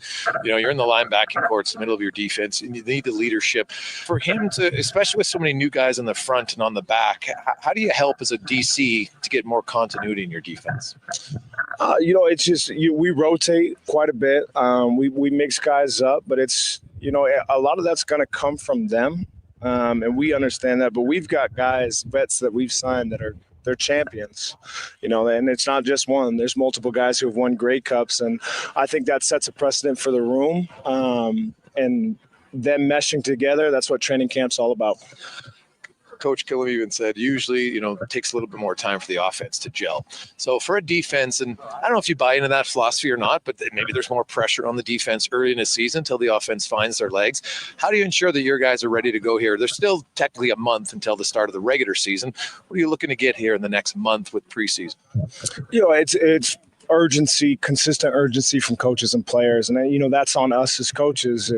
If we see the urgency slipping, we have to address it. And then at the same time, we take our walkthroughs very seriously and providing the looks that they're going to see because, our offense is different from multiple offenses. So we're trying to put them in the best position, give them the looks they need, and make sure they're prepared for game one. How much easier is it for you? I look around, you got Aaron Grimes here, you got Ed Herbie, Chris Morris, Jason Tucker, Demetrius Maxey, like a little bit of a reunion from different eras of guys that you played with. Yeah, again, like just being in this business, when you get to work with people you trust and believe in, it's truly the greatest job in the world. So to have this staff, the leadership all the way up, alignment. We have good alignment, straight alignment, and it's exciting. They've talked a lot about they want to reinstill a championship mentality here in this organization. How do you feel you can help bring that in, as well as, being the DC? Yeah, we have defensive standards that we feel are championship standards, and we talk about as a staff, when everybody out the jump is perfect, right? They're on the standard, they're excited, but when somebody slips, we're going to address it because consistency is what makes champions. And we know what the standard is, what the double E standard is, and we know what a championship standard is, and we're going to hold each other accountable. Well, JC shared. It was great to catch up with him today. Obviously, he's pretty excited about being a new dad, but also just being back in Edmonton. And as he said, that's a place he calls home, feels very comfortable here. Man, talking to Sherritt and you talk to Killam and you watch the Elks, they are going to be improved. We saw them improve in the second half last year, no question. But, man, you look at just the players they brought in, and I think I think the Elks are going to be over 500 this year, but unless there's some major injuries, of course, which is something that you can never fully predict. But I like a lot of the players they brought in. Their defensive line, of course, is way better. There's no discussion in that. And there's a few guys, like obviously Jake Serezna has come in and look good, but Tumari Fox, that's the guy I want to talk about, Con. 6'3", 300 pounds. That guy looked unbelievable today. So I'm going to tell Elks fans, I was saying, who are some of the guys that I watched on the D-line? He was the guy. Every time I looked up, Fox was making plays. Number 78. So watch for him when they get to their first preseason game. Former Tar Heel. I like that one. Yeah, I mean, the big boys up front are going to be noticeable, I think, for sure. And one of the things we always hear is rush and cover, right? Get after the quarterback and cover. And I think, from my perspective, that looked like something that Ed Hervey was really looking at. And we know he likes to build from the inside out, but adding pieces on the back end like he did, going out there and getting Mechie, and then bringing in Tyrell Ford as well, guys who can go out there and get the football. The guy out of Calgary that played for Calgary before, Kobe. Yeah. Another guy right there. Like, they've got some playmakers, it looks like, on the back end. And then you combine it with the players that they already had, the guys that could get after the quarterback from the previous season, and getting Serezna back. Like, I think that shows something. A guy who won a Grey Cup, wants to be here, knows the potential that they have with Ed Hervey leading the squad and the coaching staff. Like, I think it's going to be a really good season for the Elks. And, you might be able to sneak up on some teams because it is the first year coach. And, the last few years, let's be honest, like, it hasn't been very good in Edmonton. So you might have that year where for a little while, not the entire season, but you have a chance to sneak up on some teams and kind of catch them off guard. So yeah, I think this could be a year for sure. The Edmonton Elks make some noise and surprise some people. Yeah. Well, I don't think it should be looked upon as a surprise. The other thing is the row line looks a lot more experienced, right? And, you heard that talking to some of the players already. Just Nick Anderson in practice saying you just see the old linemen and it's a lot harder to beat them. And that's going to make a big difference. It's going to help out Trey Ford. I wasn't watching the offense a ton today. I know we got some texts. Well, hey, how'd Trey Ford look, to be honest? Like, I watched him in some of the reps and he looked okay. It was only briefly and kind of skelly. And, today the defense was dominating. That's what I'm going to say. The defense, first day in pads, they had a little bit more. They kind of looked like the Oilers in the first period. They were a little bit more emotionally juiced than the offensive guys. And we'll see kind of how that goes. So there we go. I like this one. Hey, guys, I'm so thankful my parents moved to Edmonton from Toronto when I was younger, because I couldn't imagine being a Leaf fan over the past few years from JC. But you know what's funny about your life? When you think about it, they did this whole study on just the different path you can take by something that happens that you have no control over, right? You go to a different school. Maybe you move to a different city and you're a fan of that. Because, yeah, if you grew up as a Leafs fan, and it's hard to quit your team. You can get frustrated, but it's not like the Leaf ownership is, got somebody with terrible morals or anything like that. You're just like, oh, I can't stand them. Now, you might not like their decision-making. Understandable. But you look at that team and, like, right, here's my question, though, before I go. Is Biz Nasty the new Drake for Toronto and bad luck? Because, man, when they were up 2-0, like, I'm just saying, we might have to get Biz on to ask him, Cons, but I wonder if, is Biz the Drake right now? It's not the Biz curse. Whew. Possible. Very possible. On behalf of Connor Halley, Declan Kruger, have yourselves a wonderful Thursday evening. Tomorrow's Positive Friday, last chance to qualify. We might know when round 2 starts tomorrow, depending on the action tonight. So enjoy that. On behalf of Connor Halley, Declan Kruger, let's get to a Sports 1440 update brought to you by Fountain Tire. Stop in at Fountain Tire because not only can they give you tires, they take care of brakes, fluids, and whatever the season brings to ensure you have safe driving. FountainTire.com. Good night. This is a Sports 1440 update. One round down at the PGA Championship right now. John in Vegas atop the leaderboard. 6 under par through 17. You've got Ryan Gerard and Cam Davis tied for second spot at 5 under par. When it comes to the Canadians, Taylor Pendrith leading the way. He is currently dash 2. Also taking part this weekend, Corey Connors 2 over par, as is Adam Hadwin. Not an ideal start for Nick Taylor, who was +5. Mackenzie Hughes 7 over par. On the ice tonight in the Stanley Cup playoffs, after 20 minutes, Caps and Hurricanes tied at 1 apiece. Carolina leading this series 3-1 at 7:50 or so. You got the Jets hosting the Stars out in Winnipeg. Dallas up 3-1 in that one. In the association, the Denver Nuggets looking to stay alive as they host the Thunder. Down 3-2. Tip off in that one set for 6:30. And Major League Baseball, Jays fell to the Rays 8-3 earlier on this afternoon. Later tonight, Rangers take on the Astros, and the Athletics in LA for a meeting with the Dodgers. That's going to do it for us here on the Jason Gregor Show. Coming up next, we've got Fox Sports Radio all night. Tomorrow morning, live local coverage resumes with the Kevin Carrier Show with Brandon Douglas and guest co-host Eddie Steele. I'm Connor Halley. This has been a Sports 1440 update. This is Sports 1440, a Stingray radio station broadcasting on Treaty 6 territory. Download the free iHeartRadio app and listen to CKG